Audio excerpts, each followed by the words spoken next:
other stuff and see if the food stacks real quick, all of Valheim, just to make sure that I can actually eat a hit to the face. All right, so we got that right there. Eat that up too. Does it replace the previous buff? How many buff slots do I have for food? It looks like I maybe have 2 down in the bottom left hand, but I think soups are sorted into like one grouping, and I'm gonna have to find some meat or something if I wanted to actually have like solid food to get me by. I think I have a stone axe. I think I made one. Did I forget to pick it up? There we go. With all of our food buffs rocking, we've got twice the health that we had previously. I also took a little bit of a hiatus in order to make myself some crafting tools like axes and things of that nature. We were definitely expected to make ourselves a stone axe. Let's mess this dodo up real quick. Oh, there's another one. Hold on, fall back. All right, so if we're gonna have like multi-dodo up in here, it may be a good time just to keep ourselves swiftly away. There we go, finish him off. I'm gonna need that bird meat anyways so that we can like make more food for ourselves as we get further on into the game. Where's a boar at? I mean, there's something laying over here. I'm desperate for a powder horn because I feel like opening with a gunshot is gonna be a really good play, so it may be an okay idea to go through some of this wreckage. When I was kind of thumbing through the Steam forums prior to this recording, everybody said that this is a game that focuses really heavily on exploration, and it's got RPG leanings to it, so exploring can make you and your ship and your crew and everything else like much more powerful than it starts out. I got some nails inside of there, might be helpful for building later. There's some kind of camp over on this side too, so we should probably go investigate that. Where's the camp hiding at? Is it just like up on the hill, right? What do we got? Like cayenne pepper? Oh, we about to make ourselves some Cajun food. Hey, that's all you need is cayenne and garlic. We find some of that around here. We about to have ourselves one of them old crab fries, dude. Get some mud bugs sizzling. Hell yeah. So can I fall? Oh, there is. The hell is that thing? A drowned? Oh, he tough. He tough. Ow, he whooping me, bro. He whooping me bad. Okay, we're in behind him. I'm gonna be a little more careful about how I fight him here. If he tries to take a swipe at me, I'm just gonna dance back on him. I think he's pinned in the corner right now. I think he's bugged. That may super work in our favor. It did indeed work in our favor. He bugged out and got stuck in a corner. I can live with that. Can I break all these crates and things down here? I can break the crates, but nothing's really dropping out of them that I can see. So we may want to focus on the treasure chests. And is anything else lootable inside of here? What's inside the smuggler's chest? We've got an oil lamp. It will illuminate even the deepest darkness. And then we have a fast travel bell. We can build a fast travel point with it. But my inventory's full. We also picked up a pearl, though, which is pretty sick. What do I not need? I probably don't need a shell. And I probably don't need a coconut right now because I don't have like any lime to go along with it. So how are we gonna drink it all up? On this side, hey, homemade gunpowder, let's go. We've got pier decorations and a rum bottle. Okay, I can live with that. Letter to a good friend. I already have this note. I also need to figure out how to get myself healed. I don't know how I make my health come back. And so I ate some food, but that didn't really do anything. It gave me like 5 HP back. I'm going to need quite a bit more if we're going to make this whole thing rattle.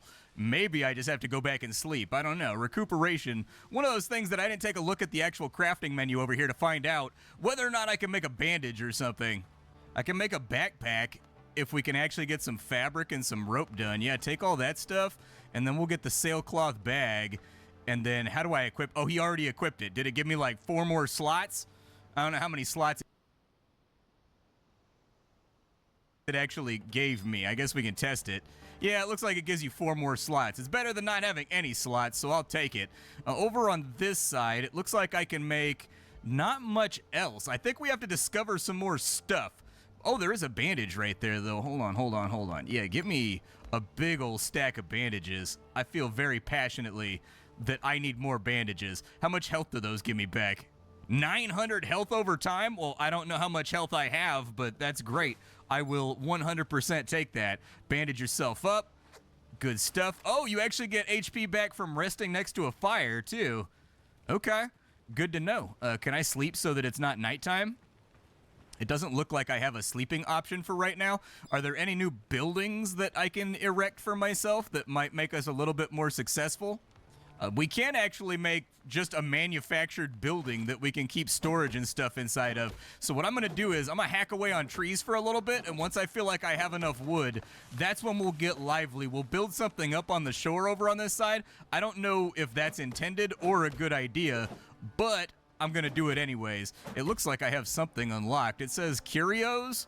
What do I have? Decorations, letter to a good friend. Henry, you treacherous bastard. Whom have you pissed off this time? Some madman is chasing my people all over the Caribbean. Half of our caches have been destroyed and suppliers are refusing to deal with us. We've lost dozens of shipments and we'll lose plenty more if we don't resolve this. We can barely hide from Blackbeard's cutthroats and now this new mess is on top of it. We're gonna lay low for a while and advise you to do the same since the bounty for your cunning ass hasn't been lifted. Sort this shit out and maybe we can finally share a drink at the tavern again.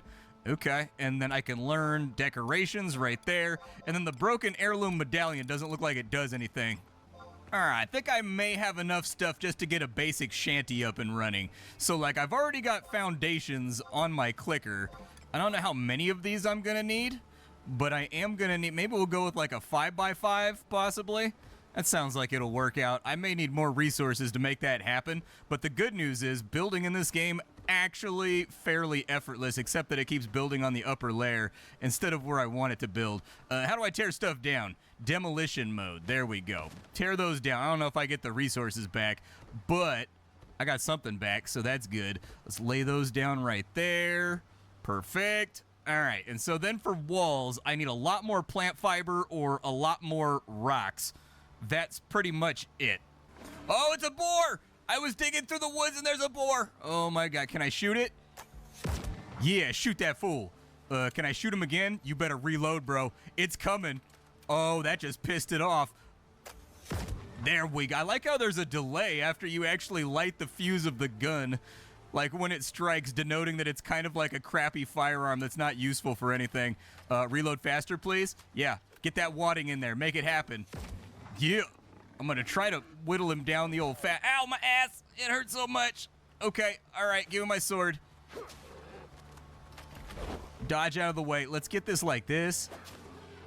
And we'll just kind of see if we can stay from around him. There we go. We're making damage. We're making damage. Fall back.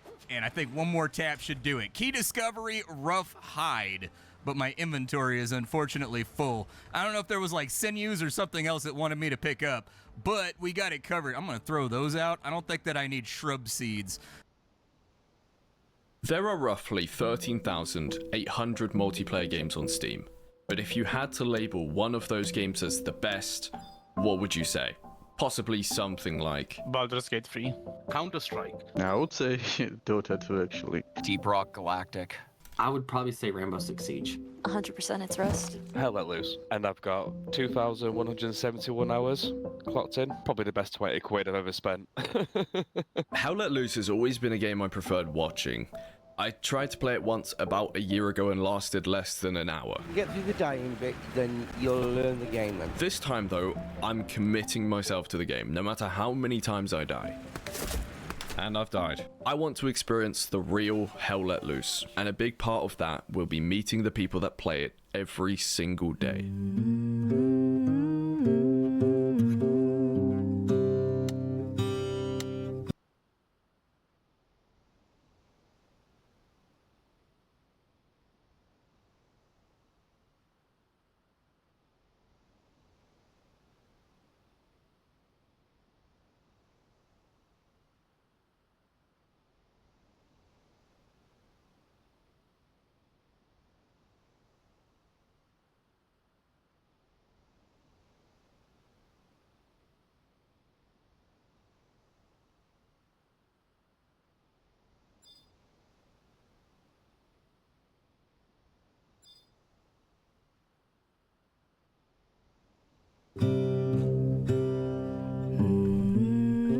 UKLL. Get me in there, mate. Instead of choosing the closest spawn point to the fight, I spawned almost a kilometer away. Now I could either wait a minute or two for a better spawn point to be put down closer to the fight, or I could go for a little jog.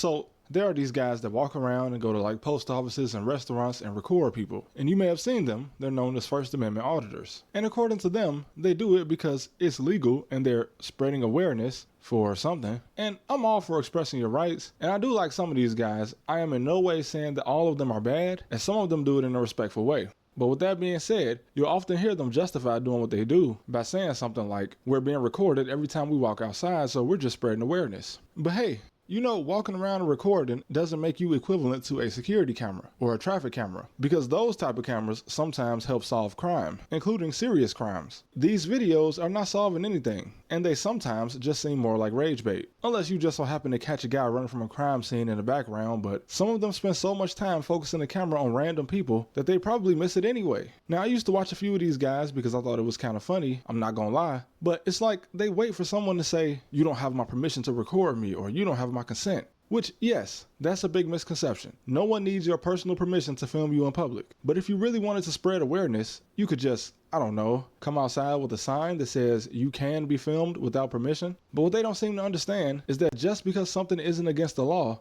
that doesn't mean it's not annoying, or that you're not making people uncomfortable. If someone freaks out though, then the cameraman is usually in the right, because you do gotta have self-control, even if someone is annoying. But when the security camera at a business records people walking in and out, that footage doesn't usually make it to social media for hundreds of thousands of people to watch over and over again, unless the footage is part of some type of criminal investigation. And yes, I understand, if you're just walking by, it shouldn't be that big a deal for some strange men to be recording you, but some of these people either have zero awareness, or they just like having footage of people in their possession. Let's say you're one of the guys that goes to the same area every day and records people, and in one of your videos you film a woman that's being stalked. What if her stalker doesn't know she does business in this area? The security camera in this location doesn't post on YouTube, so one of the ways a stalker can find out where she is by watching your video. What if you film a guy that people want to rob, and they've just been trying to figure out all the spots he hits? I'm from a big city where you never know who's watching you or plotting on you, and if you grew up in an area without much violent crime, congratulations. But places that lack violent crime usually feature other crimes, like sex crimes, or those that involve drugs, and especially stalking, as one of the safest cities on earth has a huge problem with this. So you know what's going on. It's like when the Snap Map came out. And I remember when I was in college, I was horrified coming from Chicago to find out that everyone in this small town I went to college in had their location on Snapchat. Everyone doesn't need to know where you are at all times. But anyway, I'm no hypocrite. Like I said, I like some of them. There's one guy in particular that I think is kind of funny. His name is Eli. He's a New Yorker. And to be fair to him, a lot of his content is just him walking around New York City and recording or just recording police officers. Now, of course, if you antagonize him, he will follow you. And once he eventually triumphs, he'll put the camera down and do a handstand, which is hilarious. He definitely can be a menace at sometimes though, but again, he's a New Yorker, so I can't tell if this is normal or if he's actually crazy. But he uses his own music as his soundtrack, and overall, his channel is very unique compared to other First Amendment auditors. And he does work in his community, but yeah, he does get out of pocket sometimes. And a lot of these guys go to government buildings to record, which I can understand why you want to prove a point in here, but at the end of the day, it's kind of childish to not understand that the people working behind these counters are just regular people. They are not the government or elected officials. They do not have the government budget of your state in their bank account. But there is another guy, Amaguess Impress, I think I said that right. He seems like a nice guy, and in my opinion, most of his videos are done in a respectful way, and he even goes to different towns to showcase the local businesses, and this is fine. But when he's confronted, he usually finds a way to make these people feel comfortable, and of course, there are Karens and Darrens like the people who attack these guys for just recording at what's clearly a public event of some sort, which that shouldn't make anyone uncomfortable for these guys to record here. But videos like this, when guys just walk up to a group of little girls while clearly making them uncomfortable, and when they're asked to stop, they just go on about how you're filmed over 100 times every time you walk out the house, and there's no longer a reason to expect any privacy, and like, okay, there are cameras everywhere, so what are you proving here? I get it, bro. It's your right, but I don't want to make anyone uncomfortable to prove a point. You're not teaching them anything either, bro. You might have told them what your point was, but all they can think about is a grown man hovering over them with a camera. Everyone understands that security cameras and traffic cameras exist. You're not sticking it to the man, bro. The elected officials that actually spend your tax money don't care about these people, the people at work, or the point you're trying to prove. Now, when these guys go into a police station and record, I understand that even though the police are just regular people that you're still kind of bothering, they also kind of signed up for this. Not everyone else though. Just because something is legal doesn't mean you should do it. For instance, it's perfectly legal for me to walk out the house and be rude to every single person I encounter, and I could, in theory, walk past a stranger and call them ugly, but should I? Just because it's not against the law? Or to prove some point about beauty standards? Come on, man. But also, I must say, don't act tough. Alright, you only look stupid pretending you're gonna beat up one of these guys while they're recording you. This is annoying, but not something you should get punched over. What a stupid way to catch an assault charge. And if your girl can hold you back like this guy, then you weren't gonna do anything anyway. So don't be this guy. And this is probably why a lot of these guys do these videos, because some of them expose the insanity of the average person. And listen, I'm well aware that these guys are not hurting anyone. If one of these guys is just standing on the sidewalk and recording everything without just targeting people and zooming in, sure, it's harmless. It's harmless either way, I guess. But clips like this, man, I mean no offense to these people, but this elderly woman and this elderly man clearly don't want to be on your camera. It's not that they don't want to be on camera, they just don't want to be on your personal camera or end up on your social media. Because again, that's the difference between your camera and a security camera. When I walked in Walmart, you didn't see me do it, because Walmart doesn't just post all their security footage. People can be uncomfortable, bro. I get that legally, being comfortable isn't a protected right, but is that the only thing you care about? It's not illegal to ask a woman her age either, but then your mama teach you not to do that? We can agree that it's perfectly legal to record in public, and it's unacceptable for someone to attack you for recording them in public, but just standing around and recording someone at their job or while they're standing in line or eating could possibly make someone uncomfortable. So just say you're doing it for money, because you're not proving any point. Everyone on earth knows that cameras are everywhere. There are much more important things that people might be unaware of that you could be educating them on, if that's really your goal. Show them something like how much of their tax money went to paying lawsuits caused by police brutality or government corruption. Show them how old the books are in their kids' school. When the news comes in to get B-roll of a public area, it's part of a story, not just there's cameras everywhere so you should be okay with mine. Yeah, if someone is fighting in public or acting a fool, go ahead and record them, bro. Nobody's gonna fault you for that. If you want to walk into a public space and record a person, go ahead. But once they become visibly uncomfortable or even ask you to stop without disrespecting you, just put the camera on someone else. You still got them on camera, bro. You don't have to stick around and make a point. And like I said, all of these channels are not the same, and I'm not trying to place all of them under one blanket, because there are some audit channels that genuinely go around and expose real corruption. As I've said multiple times, I'm just trying to let it be known that I'm not complaining about every First Amendment audit channel, and I try at least to support everyone making content. And sure, even the guys that I am complaining about, they make a living doing this on YouTube, so I'm not going to suggest that they delete their channel or anything or stop making money. If the content you film angers the people that you feature in it, and their anger and reaction is the big selling point of your content, then I guess just call it rage baiting. Which, to be fair, some of them kind of do label it that, but it's just when I hear some of these guys talk about spreading awareness, like yeah, I'm sure some of them had this in mind at first, but to be honest, just standing on the corner and not getting a reaction wouldn't bring in any views. And no views equals no money, so come on. First Amendment rage baiting. And I know some people will come and defend it and say that if I don't like it, I should just move to a non-free country. But if someone is randomly recording your wife or your sister or even you, yeah, it can be okay. You guys can even laugh about it. But when it makes you or them uncomfortable, the courteous thing for the cameraman to do will be to stop. You don't have to focus the camera on someone that's uncomfortable to prove your point. It's not wrong to care what other people think. It's not a chore to respect someone's wishes. So if you're just gonna rage bait for views, just say that. If all of these guys said that, the runtime of this video will literally be cut in half.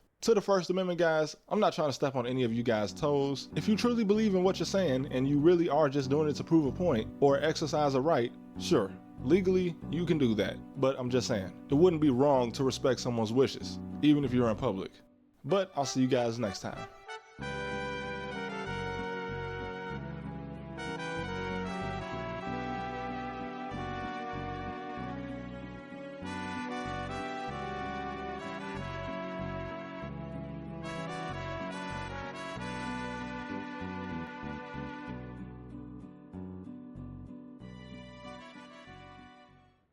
Why not lead and say abolish ICE? I don't understand anything that you just said. The acting director of ICE went on television and threatened me with jail. Shouldn't Democrats stop taking money from AIPAC? Well, listen, everyone's going to have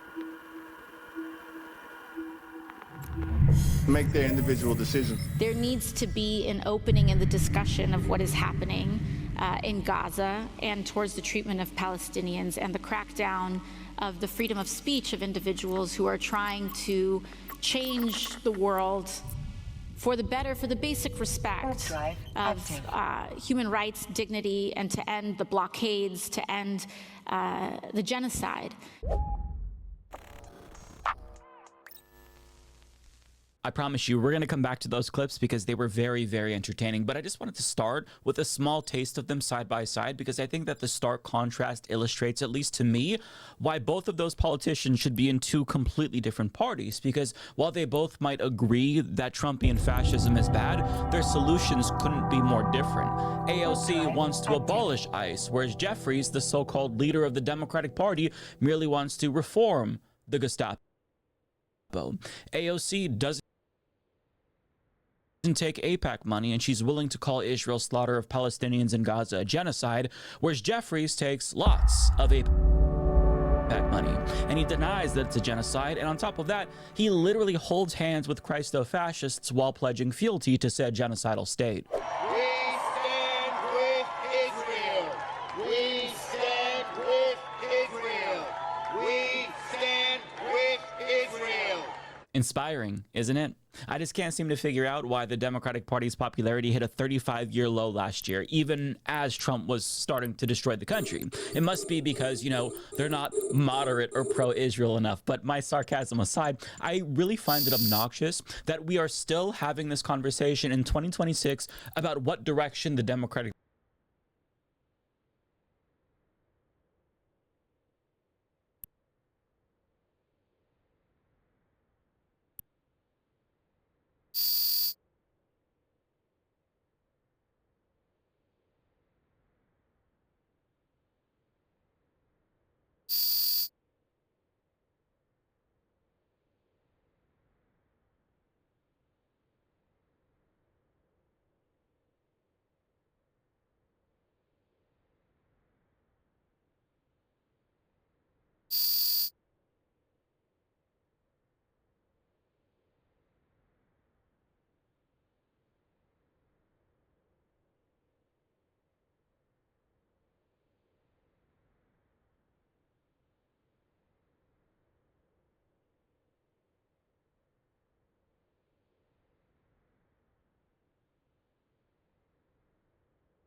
Party should go in when the answer is obvious and it's staring everyone right in the face.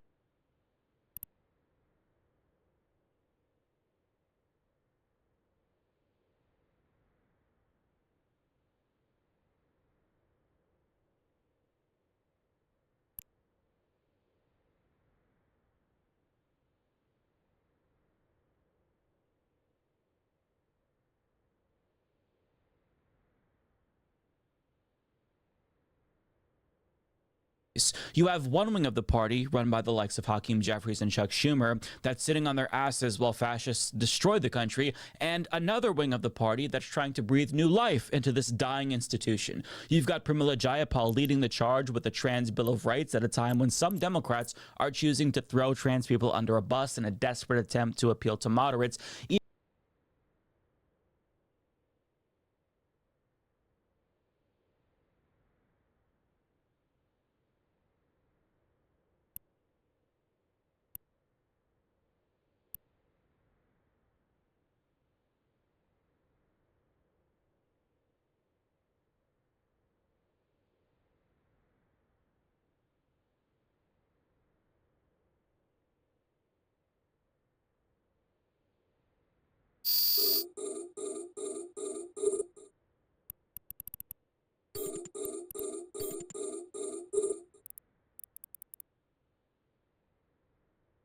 Even though experts warn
warned that the U.S. is in the early stages of an outright trans genocide.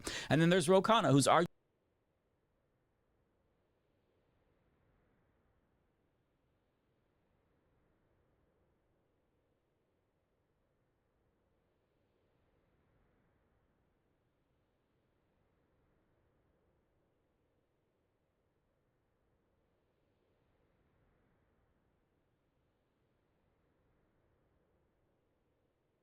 arguably held Trump's feet to the fire more than any other Democrat with his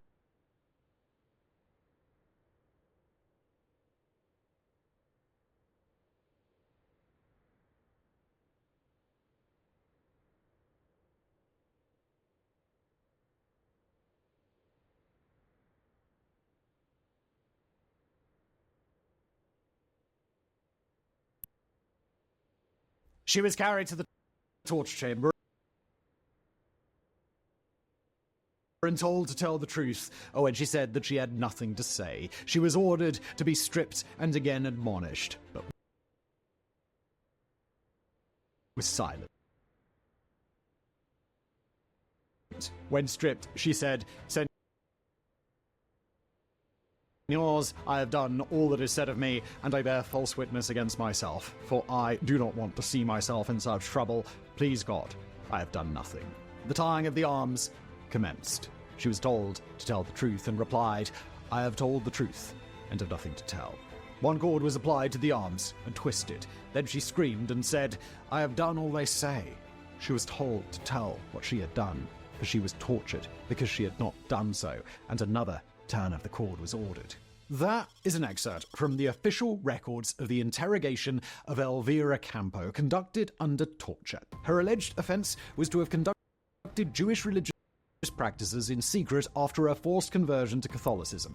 For this so-called crime, Elvira had fallen afoul of the Tribunal of the Holy Office of the Inquisition, better known as the Spanish Inquisition. From 1481 to 1834, this tribunal put on a trial up to 130,000 individuals accused of heresy, prohibited religious practices,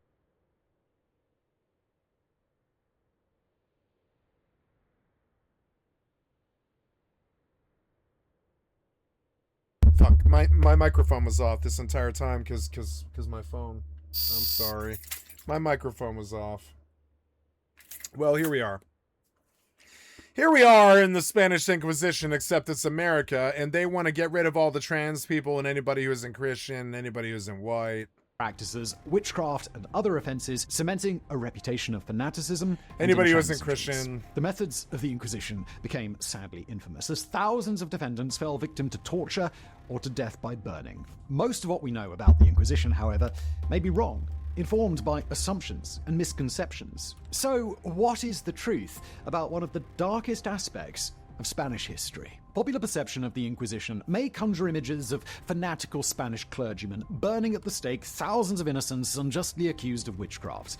The truth is, the Inquisition was not born in Spain, and its initial goal was to fight organized heretical movements in southern France and northern Italy. In the 1170s, the papacy took note of a new Christian sect taking root in these areas, especially in the Languedoc region of southern France. These heretics, known as Cathars or Albigensians, were inspired by ancient Gnostic beliefs. In very simple terms, they believed that all matter was evil and humankind's aim was to free their spirit from their earthly shackles. More worryingly for the Catholic Church, Cathars refused established dogma and garnered a substantial following amongst the aristocracy in Languedoc.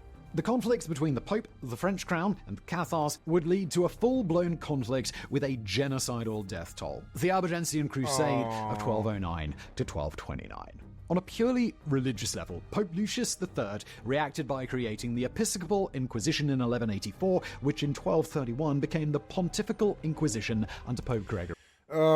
This is the bad side of Christianity. The Ninth. During the Crusade, papal legates and inquisitors from the Dominican order frequently accompanied the troops in their campaigns against the Cathars and their allies, and there were instances in which the clergymen incited crusaders to slaughter all their enemies and burn at the stake the survivors. The main goal of the Inquisition, however, was to convert heretics back into the fold of Roman Catholicism. Violence was the last resort for those who still refused the Pope. After the end of the Crusade, however, the Inquisition took a more proactive proactive role, seeking and rooting out the last remnants of Catharsism as well as other heretical movements. During this period, the activities of the Inquisitors expanded to Aragon, modern-day northern Spain, a kingdom which had previously sided with the pro-Cathar faction during the Crusade.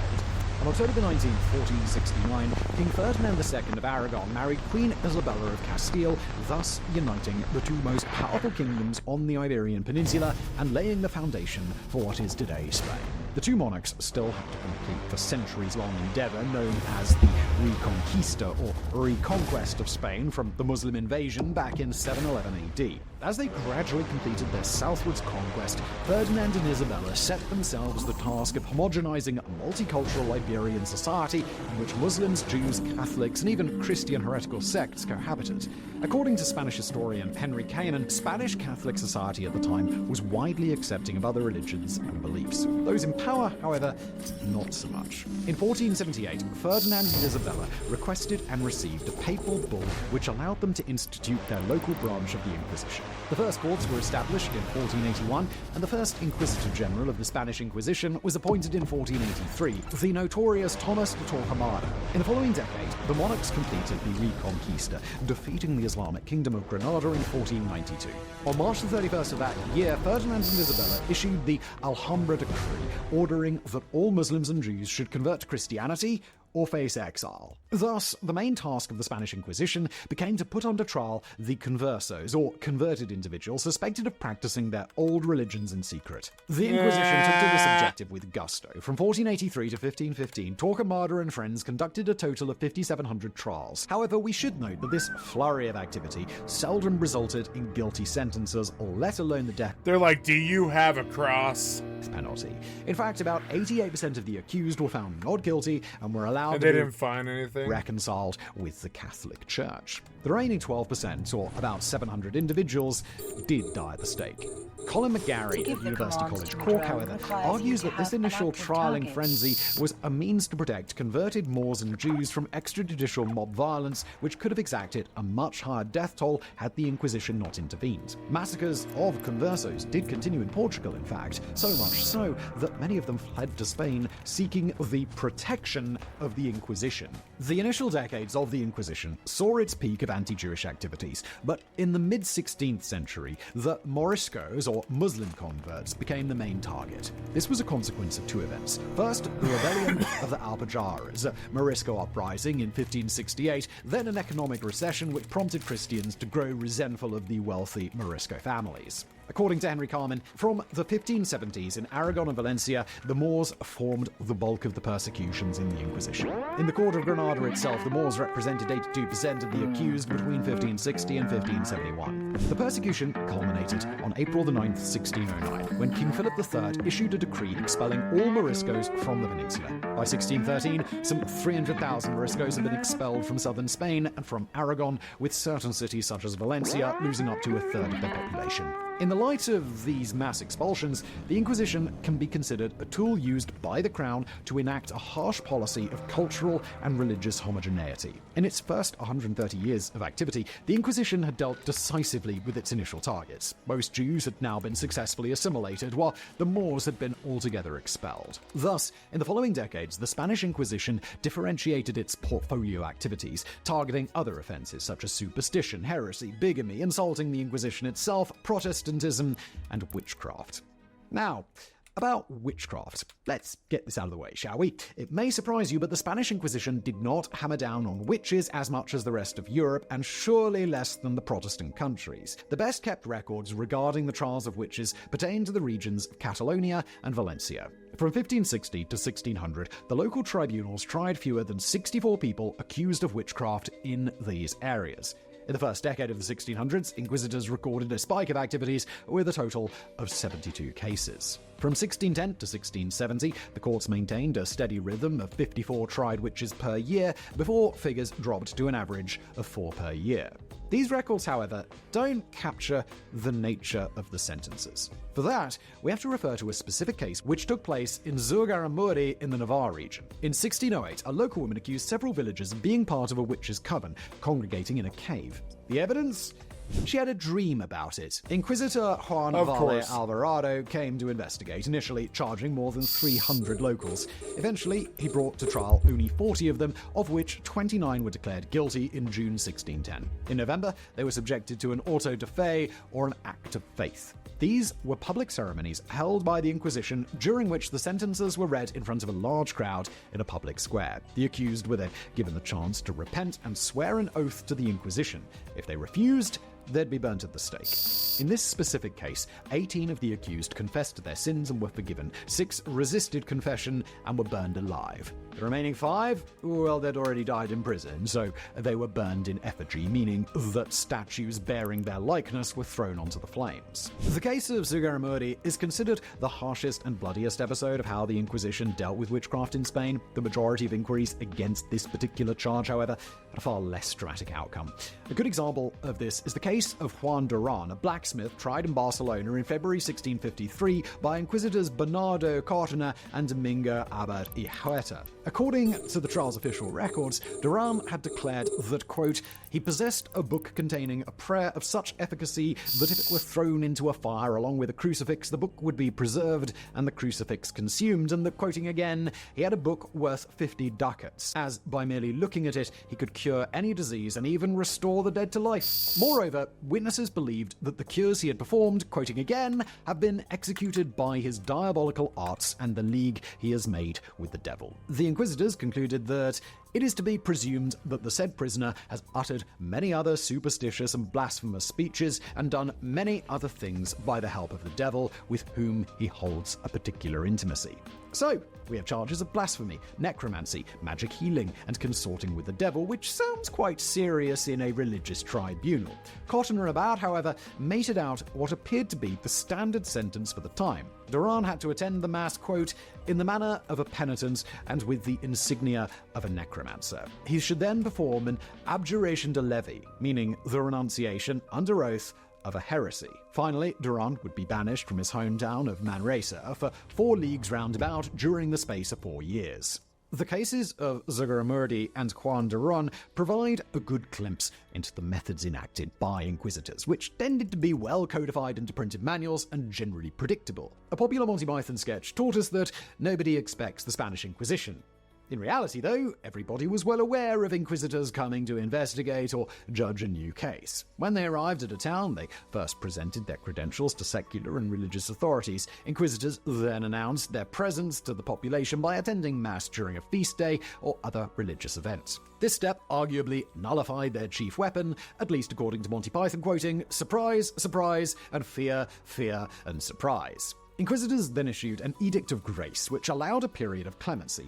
During this period, whoever stepped forward admitting their guilt would be pardoned and reconciled with the church without punishment nor trial. After the period of clemency had expired, the Inquisitors issued an Edict of Faith, which initiated the proper judiciary process, including investigations, interrogations, trial, and if needed, torture. We will cover torture in detail in another section today, but we're now going to look at this other is what the aspects right of wing's going to do process. to the country of America. This is what they intend. A brand new Spanish Inquisition where they're like, if you aren't God-fearing white and American, you've got to get out of the country or die. Face the stake or and I don't like them. That's what they're already doing. That's what Renee Nicole Good and Alex Preddy were. It's just the right wing pretty much, descending on a new Spanish Inquisition. Starting with imprisonment. The accused individuals would often be jailed during the investigation and leading up to trial. The mention of Spanish Inquisition jails may conjure images of dire, damp, and dark dungeons. In reality, jail defendants enjoyed plenty of light and open air, and depending on the nature of the charges, could be allowed to walk freely during the day and then return at night. They were allowed to receive visitors and bring in their own possessions, such as food, mattresses, new clothes, or even luxury items. And even when defendants packed lightly, authorities provided them with regular meals, which included servings of wine and even chocolate. Overall, the jails managed by the Inquisition enjoyed much better conditions compared to other Spanish and European prisons at the time. This stint in jail was concluded when the tribunal issued a verdict. Contrary to popular belief, the Inquisition proved to be fairly balanced, issuing not guilty verdicts if evidence and testimonies did not prove culpability. If they were defendants like were actual found guilty, trials. in most cases the Inquisition allowed for them to be absolved and reconciled with the church if they repented. Depending on the nature and severity of the charges, defendants could endure harsh and humiliating tariffs nonetheless, such as being stripped to their waist and being whipped in public while mounted on a donkey, or paraded in front of the local populace during an auto da fe. The harshest possible sentence was, of course, death by burning at the stake. To that respect, the Spanish Inquisition has earned its grim reputation. The heat generated by the flames induced maddening amounts of pain in the victims, while organs and bodily tissue quickly shrunk due to the loss of fluids. When the nerve endings were completely burned, victims experienced a brief respite from the pain before smoke and hot gases caused their death by asphyxiation. This was a gruesome public spectacle designed to instill fear among onlookers and caution them from committing the same crimes as those being executed. Crimes which, let us not forget, nowadays would never be labeled as such. Now, popular perception has cemented the idea that the Spanish Inquisition may have burned at the stake tens of thousands of individuals, with figures ranging from between 30,000 and 100,000. First, we should clarify that the Inquisition technically never burned anybody. The inquisitors would hand over the sentenced individuals to secular authorities, and it was up to them to carry out the execution. Second, the numbers are not nearly as high as those popularly quoted. Official records for the period from 1540 to 1700 show that the Inquisition conducted some 87,000 trials, of which 1,300 resulted in a death sentence, a total of about 0.015%. So they kill one in every 13 analysis people. May be applied to another staple of inquisitional law, torture. Again, according to popular perception, the Spanish Inquisition may have subjected tens of thousands of individuals to elaborate and excruciating torture in order to extort confessions. But according to Ron Hassner, professor of political science at University of California, Berkeley, use of torture was far less frequent, indiscriminate, and arbitrary than one may expect. Professor Hassner reviewed detailed records from the Inquisition's tribunal in Toledo, dated 1575 to 1610. Based on these, Hassner concluded that torture was used on 12% of the defendants, of which less than one-third released a confession as consequence. The aim of Professor Hassner's research is not to exculpate the Inquisition from their sin of applying corporal punishment on defendants, but rather to show how tightly codified the use of torture was, both in its methods and its intended objectives. First, let's discuss those methods. Secular European tribunals at the time employed a wide array of torture implements and techniques. These were brutal and imaginative, ranging from whips to the application of hot bricks or hot irons to the groin to the use of contraptions to break victims' bones. In contrast, the Spanish Inquisition relied on only 3 forms of torture, considered to be the least harmful, relatively speaking, of course. These were the potro, the strapado, and the toca. The potro was a rack on which the victims were stretched by pulling a thick rope which was twisted around their arms and cut into their flesh. The strapado was a type of pulley which vertically suspended victims by their wrists, often resulting in dislocated limbs. Finally, the toca could be described as a type of waterboarding in which jars and jars of water were poured into a victim's mouth. Through the use of these torments, inquisitors did not expect victims to confess that they were actually Muslim, Jew, or heretics. The aim of torture sessions was to get victims to confess to observable practices which related to their religion, heresy, or crime. In other words, interrogators were not satisfied with victims screaming in pain, "Yes, I'm secretly a Jew and my conversion to Christianity was a sham." What they were after was an admission along the lines of, "It is true, I do not eat pork and I do not work on the Sabbath." So, why focus on these observable external aspects of religious practices? Well, to begin with, inquisitors seldom used torture to extort a confession, which may have been false or inaccurate. They used torture instead to corroborate and interrogate existing evidence and testimonies, which also focused on observable practices rather than the opinions of the accusers. Facts and not beliefs, if you like. And in their quest to compete and corroborate testimonies focused on facts, often inquisitors went as far as torturing witnesses in the trial, and not just the defendants. One aspect to clarify is who decided if a witness or defendant was to undergo torture. This decision was actually put to the vote of the consulate, a body which included the inquisitors as well as local clergy and judicial authorities. Only if the consulta voted 100% in favor, the victim would be led to the torture chamber. Even so, the victim had the right to appeal to the Supreme Court of the Inquisition, which may rule against the consulta. But even if this body voted in favor, the accused were given several warnings, giving them opportunity to provide their statement without undergoing torture. If this step failed, they would be led to the torture chamber. Local executioners were enlisted as torturers, while inquisitors posed the questions. A representative of the local bishop and a doctor always had to be present, and then the torment started, briefly interrupted after each twist of the rope or jar of water shoved down the throat. The inquisitors then questioned the victims, simply encouraging them to tell the truth and completely avoiding leading questions, a method which prevented victims from blindly confessing to whatever accusation was thrown at them. If the victims remained silent or refused to cooperate, the torture escalated. However painful, these sessions rarely lasted long and were cut short if the inquisitors found them non-productive, if the victims offered the information deemed as satisfactory, or if they remained silent throughout. In this latter case, the trial would end with a not guilty verdict or with a very lenient sentence. And even when the defendant confessed under torture, they had the opportunity to recant said confession 1 or 2 days later. Now, there is a risk that the torments could resume, but this was rarely the case, as the formal regulations of the Inquisition prohibited torturing an individual more than once. The Spanish Inquisition was definitively abolished in July 1834. Throughout its almost 4 centuries in existence, it prosecuted converted Muslims and Jews, heretics, Protestants, witches, and other categories. And it did torture and kill individuals on the basis of allegations which would be laughed off in any modern European court. Their torture rates and death tolls, however, are not nearly as high as commonly perceived. Even the practices of Inquisition tribunals were better codified, more rational, and often more lenient than their secular counterparts, both in Spain and abroad. Such an institution definitely deserves its grim reputation. However, its dark legacy does appear to be exaggerated compared to the misdeeds of other European judicial institutions of the time. According to historians such as Harry Carman and Henry Charles Lee, this dark legacy is largely the result of the Black Legend, sensationalistic, anti-Spanish, anti-Catholic propaganda spread as early as the 16th century. In the second half of the century, King Philip II was tied up in a protracted war against Protestant rebels in the Netherlands and their main supporter, Elizabethan England. It was these enemies of Spain who spread exaggerated tales of the terrors brought about by the Inquisition, inciting other European populations to resist or rebel against Spanish military occupation. The message was clear: fight against Philip II, lest he exports his Inquisition to your country. The origin of the Black Legend, however, appears to be homegrown, namely political exile and fight Trump, or his terrible right-wing piece of shit failure will infect your country.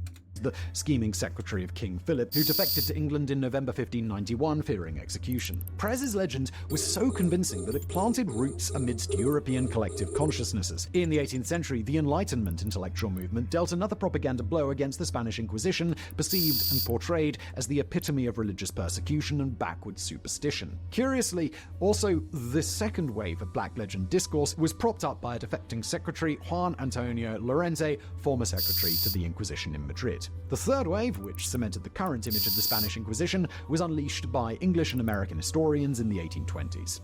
During the Napoleonic Wars, the Spanish colonies in South America had gained independence. When the Bonaparte menace had been dealt with in Europe, Spain had plans to reconquer its American possessions. This threat prompted Anglophone authors to circulate narratives about the excesses and intolerance of the Inquisition, thus inciting the newly independent South American countries to resist a counter-revolution, which actually never took place.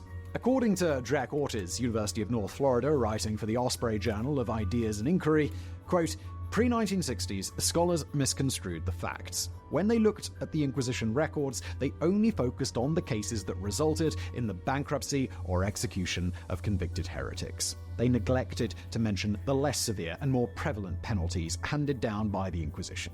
Nor did they mention instances in which inquisitors spoke out against the discrimination and violence plaguing Spanish society.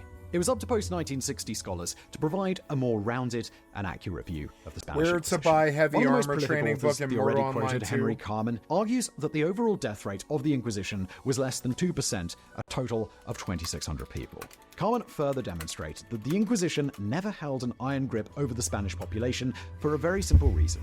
At any one time, there were about 30 to 40 active inquisitors in Spain, supported by some 400 subordinates. Surely, this scant force could not be omnipresent, but was rather distributed in major urban centers. Carman and other revisionist historians have thus contributed to downsizing the heavy shadow cast by the Holy Office of the Inquisition. They also highlighted how its methods were not uniquely cruel or intolerant for the time and were comparable to those used by tribunals in other European countries. But even after removing the filter of the Black Legend, even revisionist authors must acknowledge that the Holy Office was once one of the darkest institutions in Spanish history. It may have tortured or burned fewer defendants than it was once credited for, and it may have been less brutal than its counterparts, but nonetheless, the Inquisition was responsible for hundreds of unjust deaths and traumatic injuries inflicted upon innocent individuals. Moreover, as a tool for the Spanish Crown's policies in the 16th and 17th centuries, it contributed to the expulsion of tens of thousands of previously well-integrated Muslims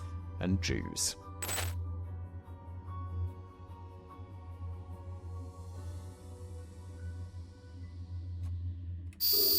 Heavy armor training. When thinking about the Middle Ages, chances are that among the many images popping into your mind, there stands a noble...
It's the tower, I forgot.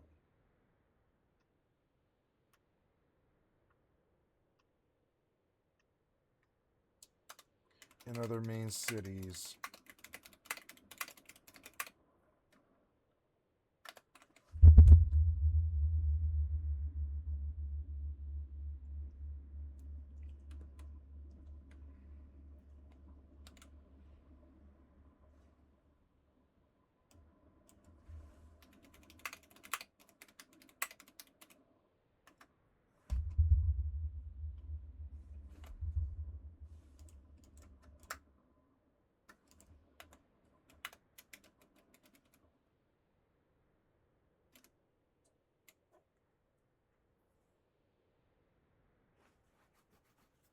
Oops.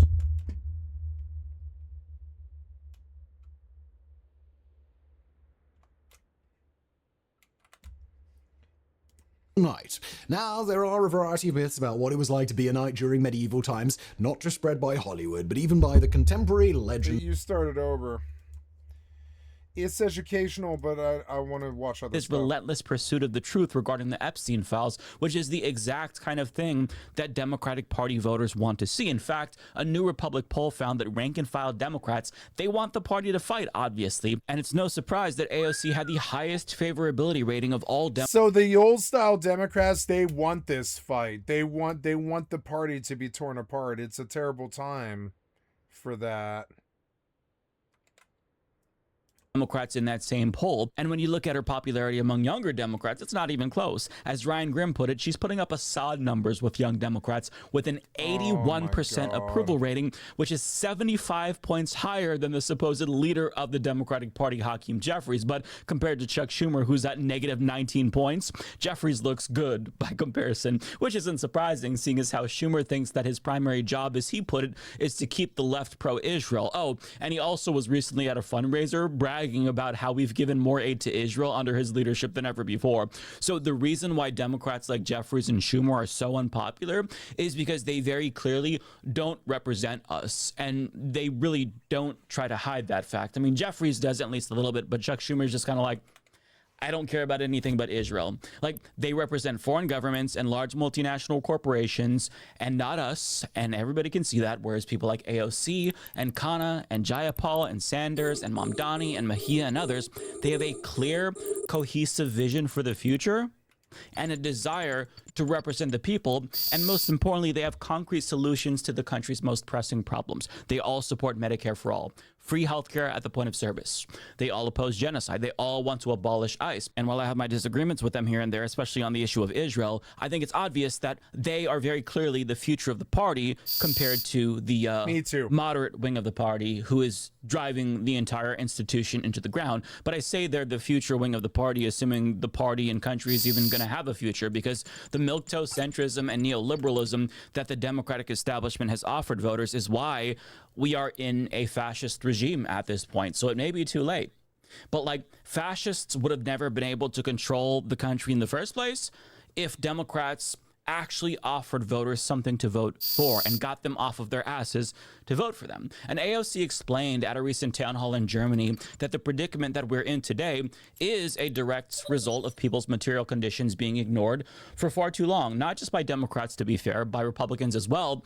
But when people become so desperate, they become susceptible to radicalization. And that's why you see movements like right-wing populism, aka fascism, emerge. And I think she explained this beautifully. The ascent of populist movements is telling us that governments have strayed too far from being responsive to the working class. And so populist movements they are mechanisms of delivery, and it really matters what they deliver. When you have economic stagnation for the working class and GDP is growing, it is an injustice. And one path and one story is, they both, frankly, need to provide a prescription of why and who is causing this. One direction is we are going to blame this on the vulnerable in society, on immigrants, on people of different gender identities, on a cultural or the educated and an anti-intellectualist movement. That's the stuff that right-wing populist movements are made of. And that, of course, is all done as a distraction from the truth, which is that it is economic elites that are taking the lion's share of growth for themselves and leaving crumbs for the working class. So the alternative to the lie, which is that it is the most vulnerable in society that is doing this, the alternative is a populist movement that tells the truth. A populist movement that says, this is an injustice. You are being screwed over. And that story is not a cultural one, but a class one. And that it is a class one. And that's what the Democratic Party establishment has failed to realize. When things are bad, people get desperate and they start looking for scapegoats, and right-wing populists give them the scapegoats that they're looking for. They'll tell voters it's trans people and immigrants who are the cause of all of their problems, and that resonates with desperate dumbfuck Americans because Democrats aren't offering them an alternative solution. They're not saying, hey, here's our scapegoat, even though the answer to who their scapegoat is pretty obvious. It's the billionaires. That's the obvious and factual counter to the scapegoating that we see of marginalized communities. It's obviously the Epstein class who bought the government and got politicians to funnel money from you to them. There's a reason why their wealth is growing while everyone else is getting more poor. It is the billionaires. They are the cause of most of our problems because our capitalist system has allowed them to have more power than even the government itself. But Democrats have a vested interest in maintaining the status quo, seeing as how they benefit from the status quo. Hence why all of their solutions are nothing more than incremental and uninspiring bullshit, because as long as they are less bad than Republicans and they manage our increasingly authoritarian police state a little more responsibly and humanely, then that's all they need to do. Just be electorally viable enough to win. But on that note, Jeffries was asked about why he won't lead the charge on abolishing ICE, even though that is the most easiest getting ready to go to family dinner. Ever. I'm going to scoop my and cat box. He can't answer that. In fact, it's not that he can't answer it. He completely shits the bed when asked that question. The latest polls came out this week, AP polls. Over 60% of Americans now disapprove of ICE. That means in 3 weeks, it's gone from 30% to 60%. Now, if I may, I'm going to be a bit blunt here. Leaders lead. And what we've seen is people are impressionable. If you lead on something, people will follow. It seems the wind is behind your back for the first time ever. ICE has a history, CPP has a history of terrorizing Black and brown communities. People are asking themselves, why are we, our taxpayer dollars, paying for masked, lawless men to terrorize our communities, kidnap people, take children, and kill Americans? So I ask you, and I'm doing following up to Joy, because I want an answer to this. You said you want to rein in ICE. I'm talking about the long term now. Why not lead and say abolish ICE? Because what you're telling us is you want our taxpayer dollars to pay for a lawless masked armed agency to continue terrorizing our cities. And I'm trying to figure out how you, as a leader, can be telling Americans that their taxpayer dollars should be going to ICE. I don't understand anything that you just said. I don't understand anything that you've just said to me when I've made clear that taxpayer dollars should be used to make life more affordable for the American people, not brutalize or kill them. That's the whole reason we're in this fight right now. That's the whole reason the DHS is getting ready to shut down. That's so the whole abolish reason ICE. why You agree with me and Joy. Abolish ICE. Listen, I'm going to use the language that I want to use. You can use the language that you want to use. Wouldn't want to be too bold there, because if you abolish ICE, then the private prison industry and surveillance merchants like Palantir, who profit off of ISIS terrorism, might lose money, and you just can't have that. So if you propose something that's too offensive, then the corporate overlords that run the country might not donate to your next campaign, and they might even spend money against you in a primary. So it's best to just, I guess, tuck your tail between your legs and do the bare minimum to get voters off your back. I mean, this is why Democrats are so unpopular. That answer encapsulates why nobody likes them. Because they've completely been castrated by large multinational corporations who profit off of cruelty, and you see it. It's why they can't give a coherent answer or present a coherent vision. And let's be clear, Hakeem Jeffries is not an idiot. He knows what his base wants. He knows it would be a huge dub for Democrats if they ran on abolishing ICE and Medicare for all. But he is choosing to abandon the popular position, or not even consider adopting the popular position, because he knows that would put him directly at odds with his corporate donors who pay him to keep things the same. It's why the first constituency that he met with after the last election was Silicon Valley oligarchs, as opposed to young people and Arab Americans that the Democratic Party lost, because he thought that it was best to mend fences with corporations as opposed to human beings that felt let down by the party. So given how they've been captured entirely by large multinational corporations, their only option is to try to appeal to right-wing voters and be diet Republicans, because that's the only way that they can keep the gravy train rolling. If they become too progressive like AOC or Ro Khanna, then they might lose the money that they feel they need to have in order to be electorally viable. Now, contrast what Hakeem Jeffries just said, his answer, with the progressives in the party who aren't tethered to the party's corporate overlords, and you can really see the difference. It's night and day. AOC hasn't just led the charge on abolishing ICE. In fact, she popularized that position with her first campaign in 2018, but she also put her own ass on the line to challenge Trump's fascism. I represent one of the most immigrant-dense, diverse communities in the world. And so I knew that they had a target on our back.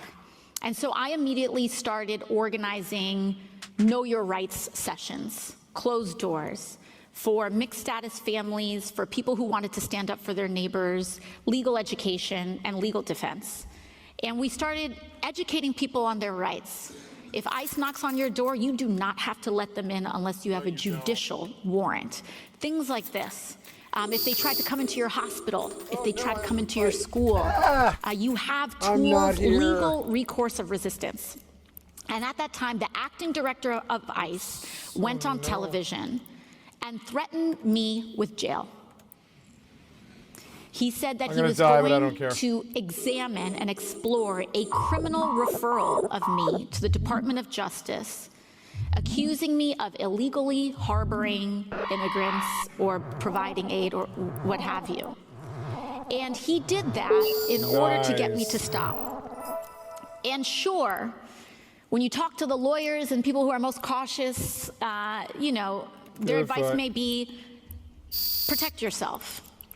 But instead, in January or February, whenever it was at that time, I stood up and I went back on television and I said, make me. I dare you.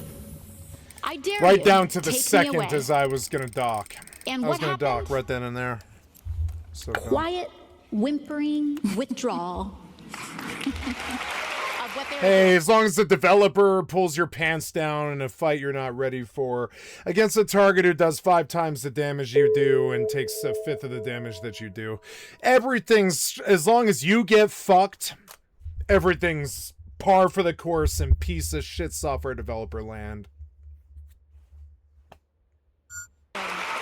So AOC proved that these fascists are paper tigers. As long as it feels like an uphill battle every single time that you fight PvP, everything's right in piece of shit cocksucker, piece of shit cocksucker, piece of shit cocksucker developer land.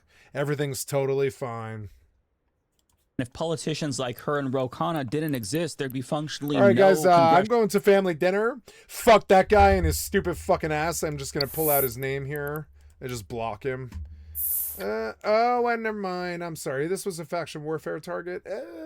Yeah, never mind. If he's faction warfare, he's fine. National opposition to fascism. But he showed up Caracal to an Algos fight, which seemed like he had a small penis that I really don't want to maybe support even ever talking to again. Is sort of... Like, I'm fairly close to blocking him when he showed up, you know, Caracal to Algos, but, I mean, that's Eve. You know, whatever. He's not done anything wrong.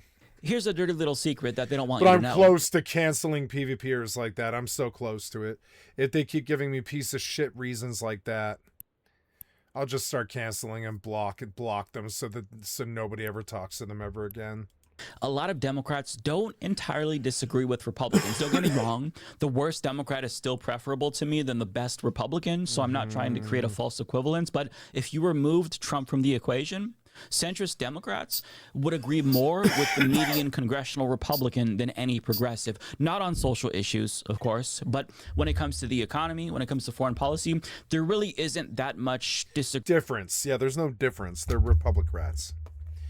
I don't want war overseas. I don't want your borders. I don't want your violence. I don't want your child rape. I don't want your non-disclosure agreements, blackmails, as opposed to actual world policies and leadership. And I just don't want you anymore. I don't want Democrats or Republicans suck a dick. I hope both parties die. I hope the software developers lose their companies. I love you guys. Bye. Bye.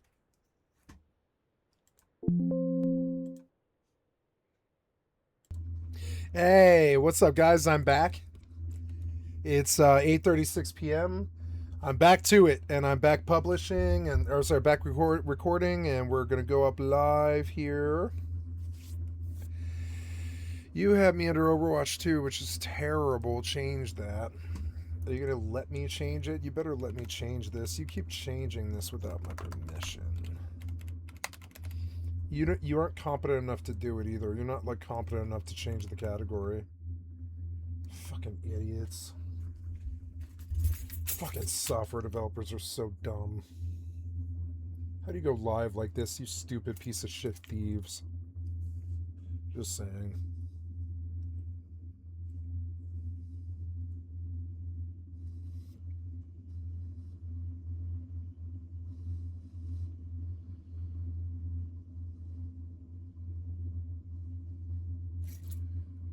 Trying to change my title.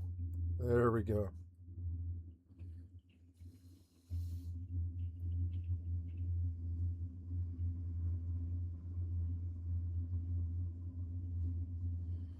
There we go.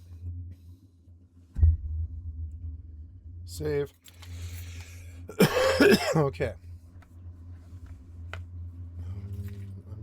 Oops. Stream information. Twitch. Just chat.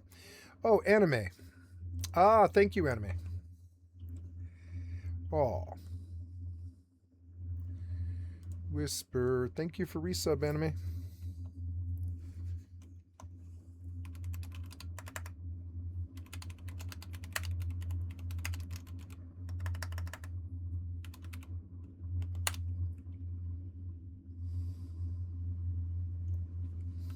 Thank you for the resub, anime.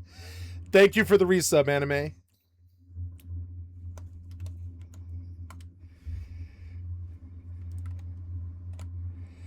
So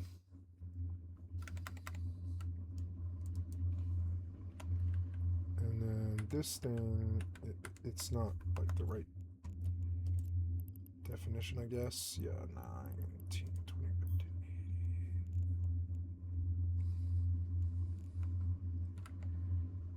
80. Okay.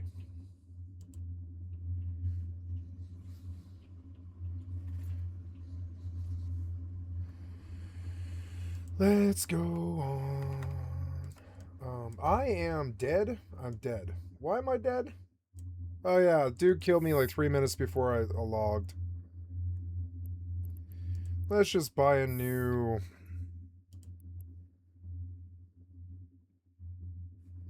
Yeah, buy a new,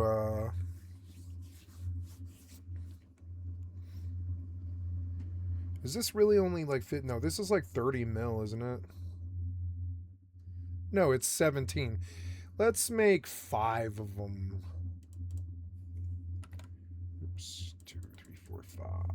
Yeah, give me like 5 of these. Wait, can I make algos? Let's go see. I think I can.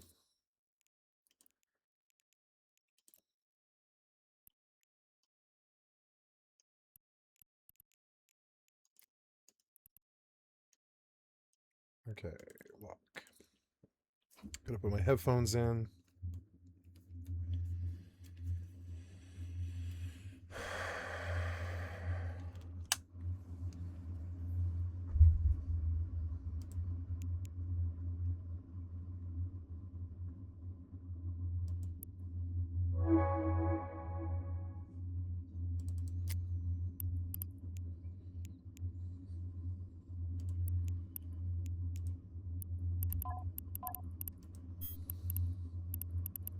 I have 44 algos. Oh, why did I buy? Oh, I shouldn't have bought those. I have so many algos. Why did I buy algos? I'm such an idiot. Oh, well. Fit. This algos fit. Oops, algos.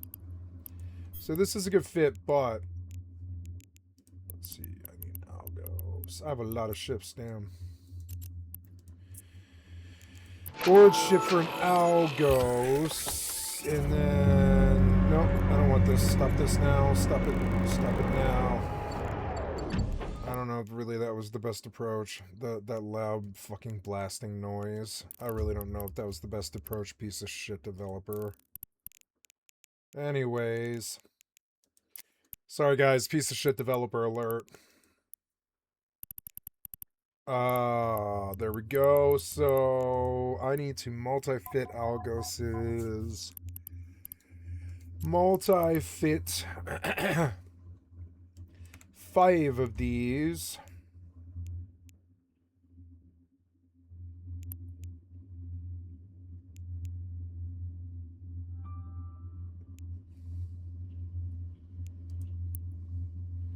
Oh, it does have an MTU, huh? Oh, expensive. Ogre 2s. Wait, no. This thing doesn't use Ogre 2s, does it? No.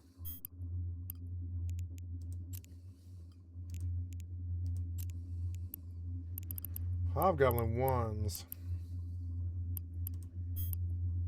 This is the fit, but the drones got fucked up. Remove all the Ogre 2s and fill it with...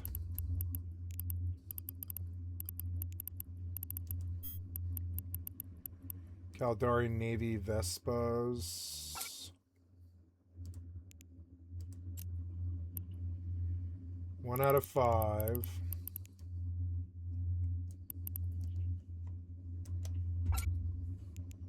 I don't know, 10.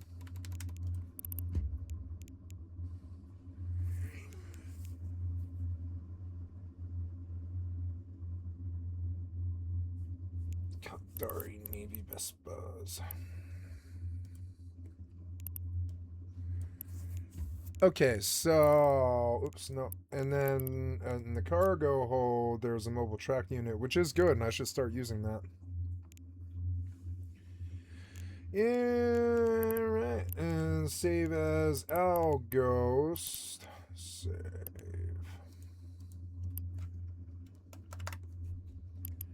Save. Okay, fit ship. And then close this and come to...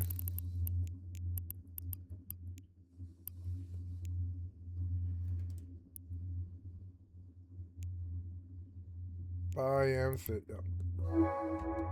And there we go. So then... no, I wanted the fitting. Personalization, Aurora. And get me out. Ah, it's a cool spaceship. I like it. Now we go back to where I was, and hopefully we don't die. Why didn't you open that thing that I just clicked on? You're so dumb. There we go. And then, stations. Yeah, take me to that thing. Set destination.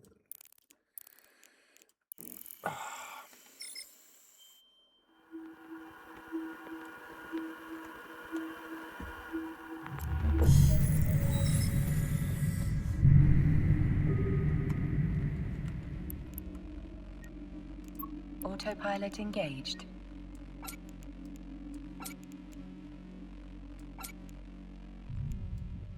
Warping to Stargate. Warp drive active.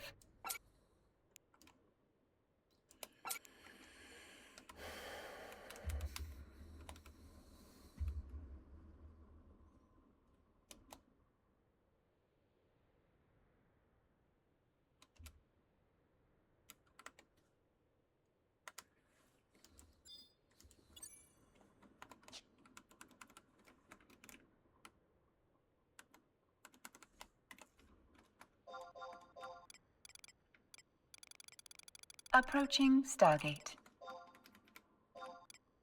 Oh, I'll have to relog now.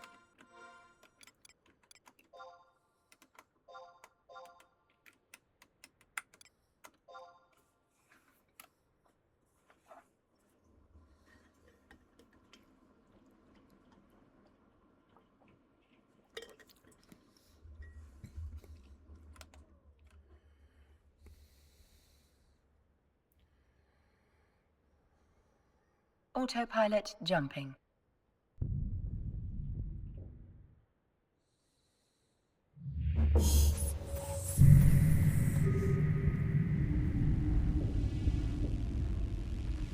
Warping to Stargate.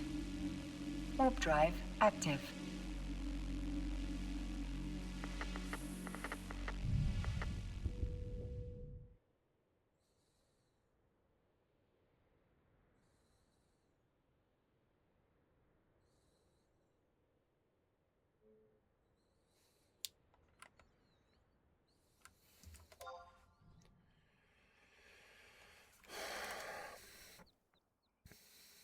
Approaching Stargate.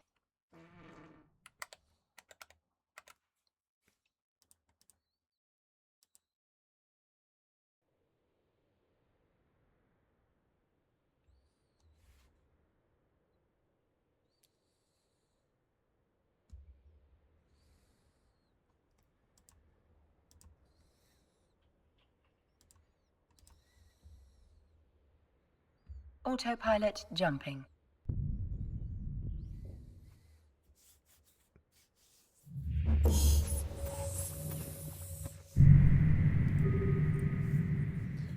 Oh no, California avalanche. Warping to Stargate. Warp drive active.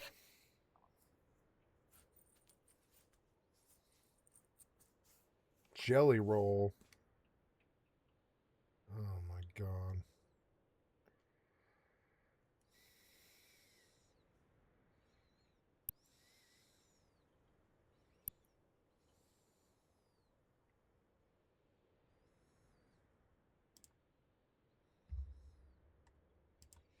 Hello, guys and gals, me, Mutahar, and ladies and gentlemen, I'll be completely real with you. I did not ever expect to be making a video on this trash fire, but I'm sure a lot of you guys know about the dumpster fire that is High Guard.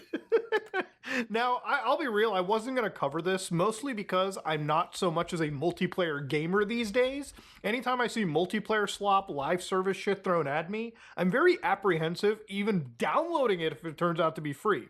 But this is such a train wreck that it actually makes Concord look somewhat stable in comparison.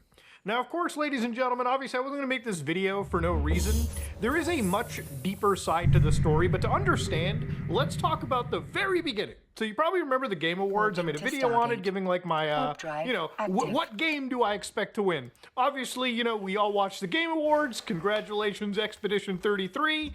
But there was one reveal of the Game Awards towards the very end before we tied it off.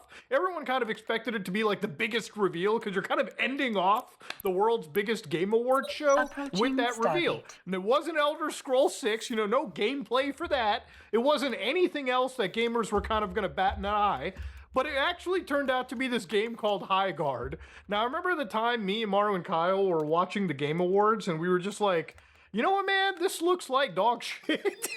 It was just another live service game. I'm at a point where if you show me footage for a video game like this, I actually start doing double takes because I can't identify if I'm looking at like High Guard or if I'm looking at Overwatch 2 or if I'm looking at another hero shooter.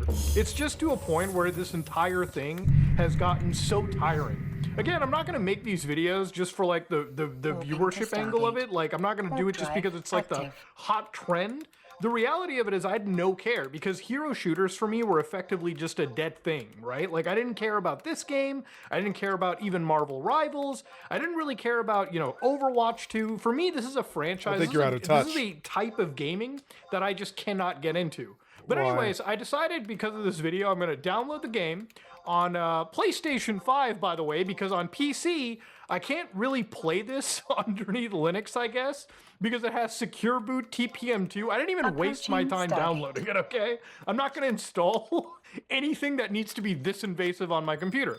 Though I downloaded it on my PlayStation, I'll tell you right now, my worries were about as I expected. It was a boring, absolutely, you know, I played one game, and that's pretty much all it came down to. It wasn't really particularly exciting. It was a game that, you know, I feel like if you're in the hero shooter stuff, it's serviceable enough, right? Like, I'm not going to say it's a terrible game. Like, technically it starts up, you can get to the main menu, you can find a game, and the game is certainly a game.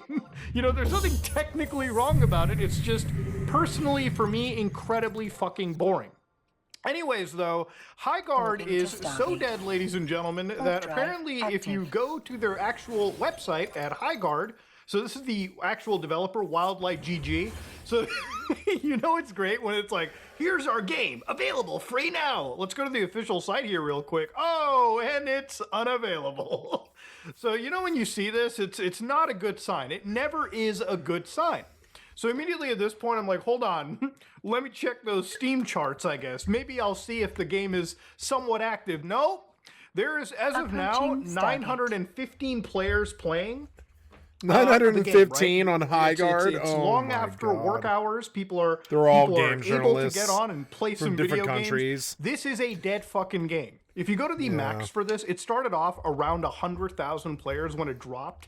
And it immediately went down to nothing. And you know what? I kind of expected this to happen, which is one of the reasons I wasn't going to make the video about it, because I knew when they announced this game at the Game Awards, there was literally no mention, no hum, no tweet, no gameplay video, no developer talking about it. It basically just went from mentioned at Game Awards to launched January 26th. And yeah, the launch was about as exciting as you can expect. Players played it for a few days, and they were like, yeah, this game sucks. You didn't really lose anything by playing the game. It's completely fucking free. It's just boring.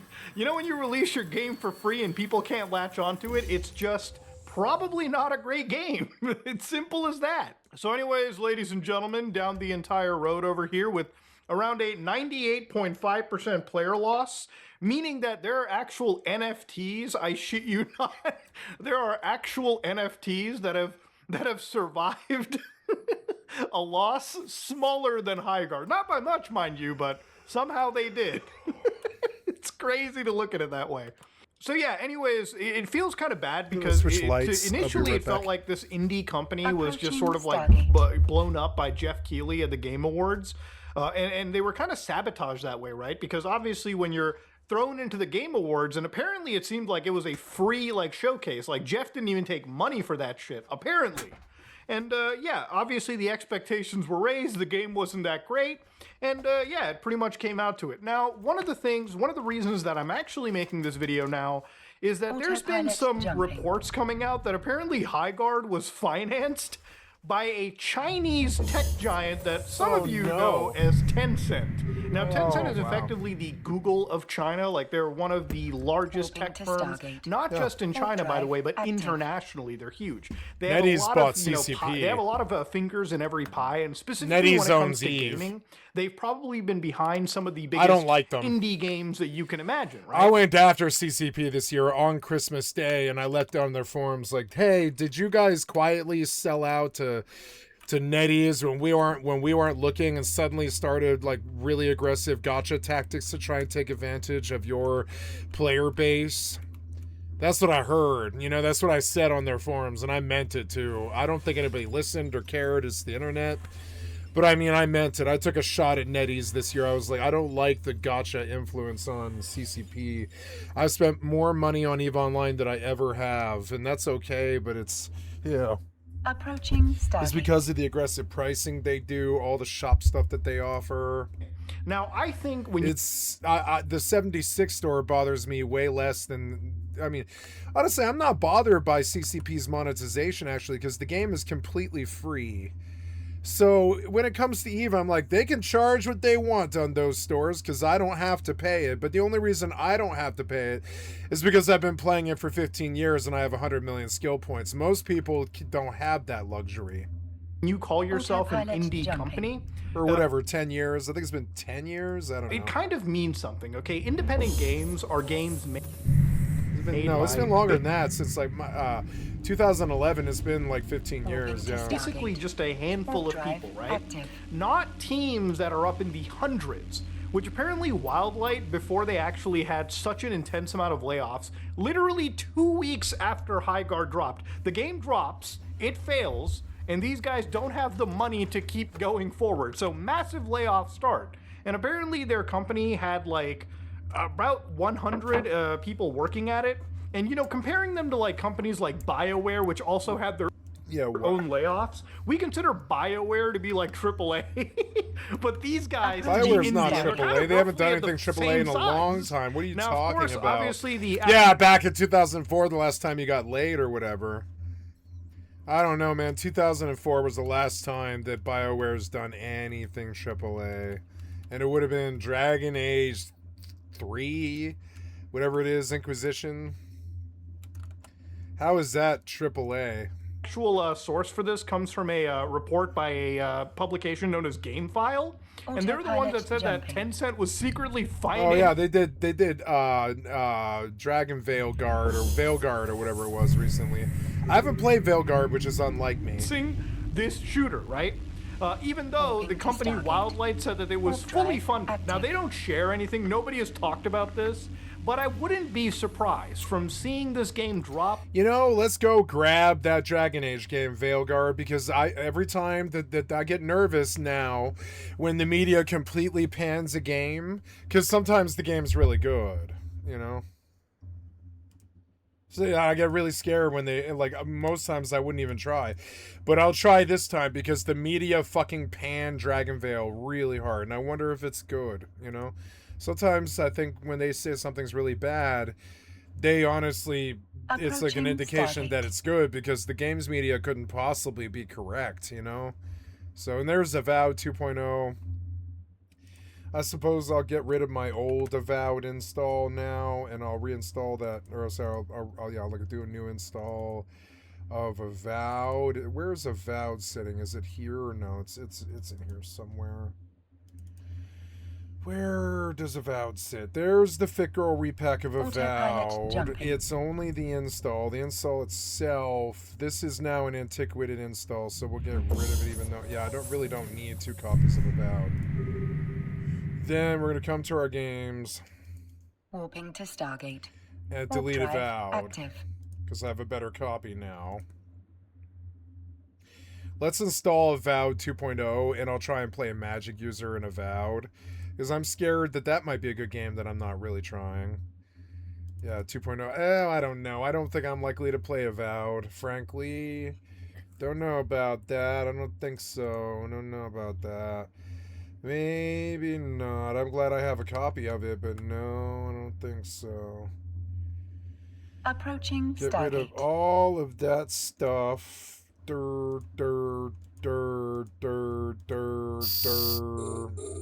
Oh, yeah? Did something attack me? No. Get rid of all of that stuff. This is the season 1, and this is like the whole gathering of Zorro, I guess. So yeah, we'll get rid of like that. And yeah, it looks like the pickup artist and 2 girls and a guy I'm not even gonna get, maybe. Get rid of the torrents. Very good. We're back down to something smaller, and we'll go and take a look at Dragon Age Veilguard. The only way I'll ever patronize BioWare or EA. Torrents. Dragon Age. Let's just see what pops. Why didn't you type the full word? It seems odd that you didn't. Anyway, the Veilguard is 77 gigs. Dragon Age Absolution. What? Dragon Quest Echoes of an Elusive Age, which is a good game. I should have a copy of that. I think I do. Yeah, the Veilguard. 77 fucking gigs. Are you fucking serious? Yeah, I mean, yeah. If we sort Dragon Age, the Veilguard, and let's just sort for like the newest. Autopilot jumping.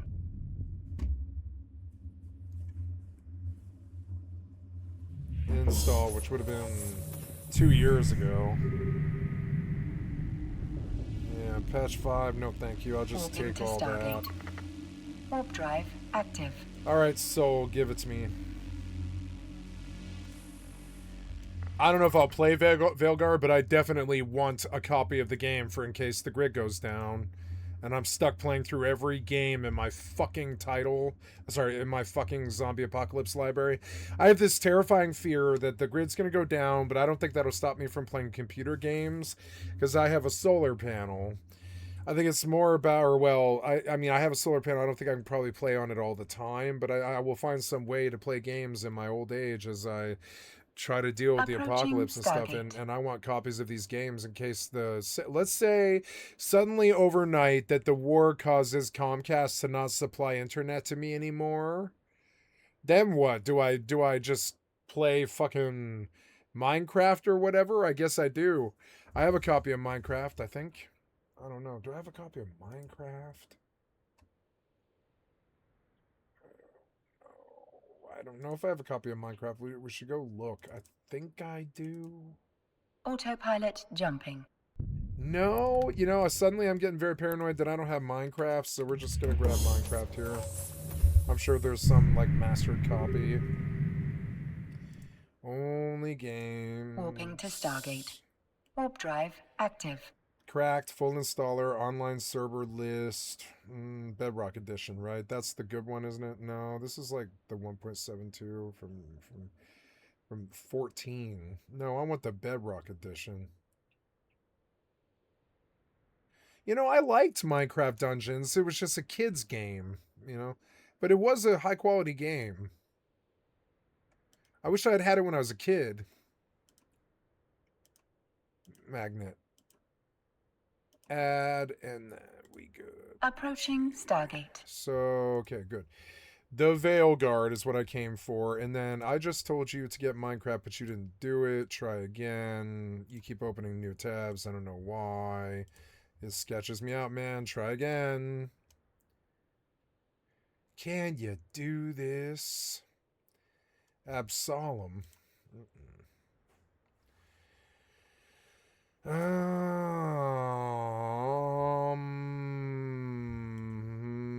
Autopilot jumping.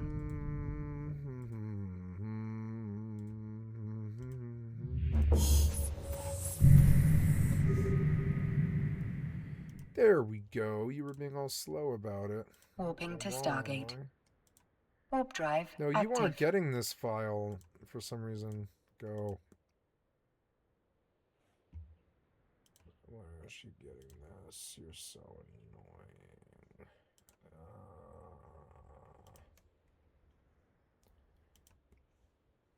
Pop-up blocked.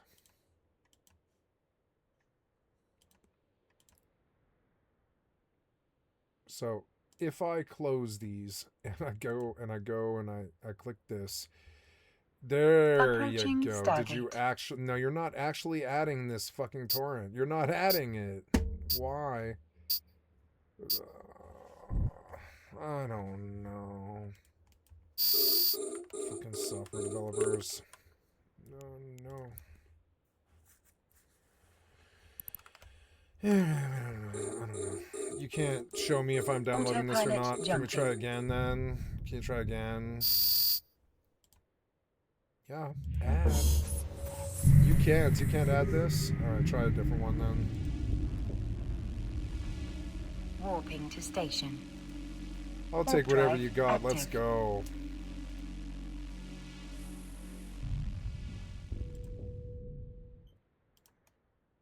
You can't add anything. You're glitched or something dumb. Close entirely. Exit. Go back. Try again. Reopen UT Web. What is your fucking problem, man?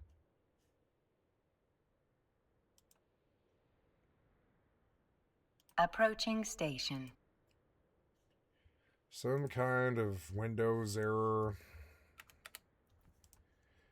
Software developers. Are you ever competent? Ever? No. It's always click it 5 times and pray. It's so stupid. Well, I don't know. I guess now we just can't do that Docking for whatever permission reason. requested. I really don't know why. Docking permission Try again. requested. Usually if you try 5 times, Docking the software will request work. accepted. Autopilot. No, disabled. you're fucked up. Waypoint You're like hung or something weird, and you're not actually functioning.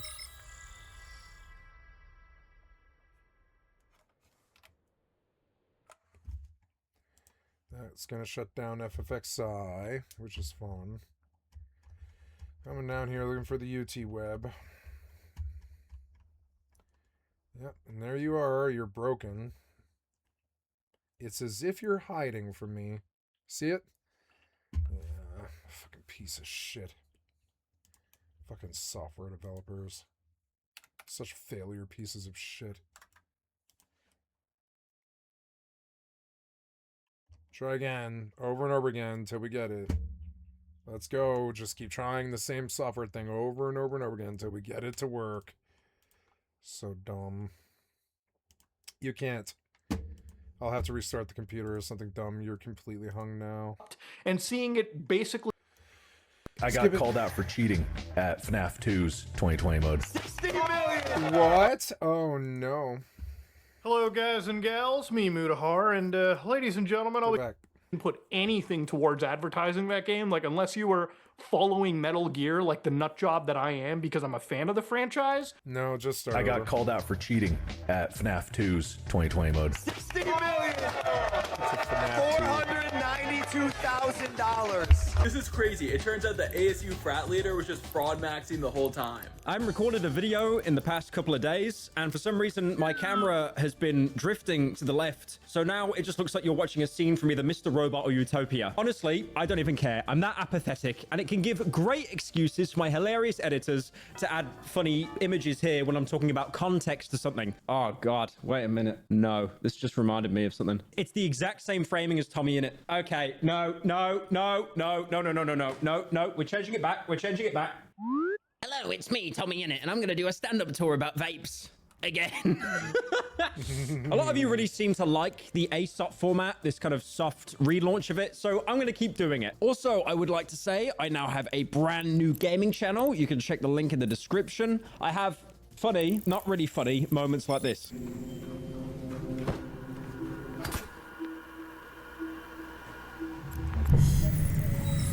That was so sudden that I couldn't even process what just happened. And also, we've recently reopened the Pyrocynical subreddit for people to post amazing content. There's currently no restrictions. God, I'm gonna regret saying that so much. But honestly, one of the posts has actually been worth going over. Like, for example, this gentleman here who keeps shilling his game non-stop, but he at least has me in a cameo, so I didn't ban him. So, I've been covering clavicular a lot recently, and I think the situation... You didn't even let him finish yapping, bro. What are you doing? He also made this one as well about 9 days ago, posted it on the subreddit. You can very obviously tell that this is Cruelty Squad inspired. Right, we're not playing that. We're not playing that. Not because of the joke, but because it's very obviously copyrighted music, and I like money too much. That is definitely the only reason. Now, this is the one he originally posted on the subreddit. This was like 2 weeks ago. I want to play something now. Hey, my favorite pretty boy Femtwink Pyro. What's your favorite fat furry? Oh my god. Asking so I know what to draw and send to your PO box. I expect it to be framed and hung on the wall. I know exactly the audio file he used for that as well. I don't like that. Yeah, can you guys post something good on the subreddit, please? I see people like Wendigoon's subreddit, and it's just like, it's full of positivity and supporting the creator and critical subreddit. And then mine is just, oh, did you guys know about 9gag? You never had a chance to defeat me, fool! And you know why? Because you cheated? So, Markiplier. Very famous YouTuber, most notably known for his conflict with Antisepticeye when he was going under the name Darkiplier. Just like him! You seem to like to try things that are destined to fail. So why don't you go kill yourself again and come back when you're ready? This is really gay. It's really gay. He has recently got into a little bit of controversy because a few months ago, there was a video that was released basically accusing Markiplier of cheating on his FNAF 2 1020 run. If you don't know what that is, it is basically, arguably, one of the hardest nights to beat on FNAF. And no, I'm not including Custom Night, that absolute meme game. I'm not talking about that. But FNAF 2 2010 mode, where every single animatronic is ranked up to 20 difficulty, and there's 10 of them. It's quite a step up from the first game. Now, the ironic thing is, I actually beat 2010 mode on stream about a week ago, and the YouTuber that accused Markiplier of cheating, the Bone5, I actually used his method to try to actually beat 2010 mode. Thankfully, it did work. This game is garbage and easily cheesed. Though someone of your caliber would solo Black Ops 2 Zombies Survival until round 30. Why are you— Yes! Yes! Yes! Yes! I admire you, bro. Is rent due?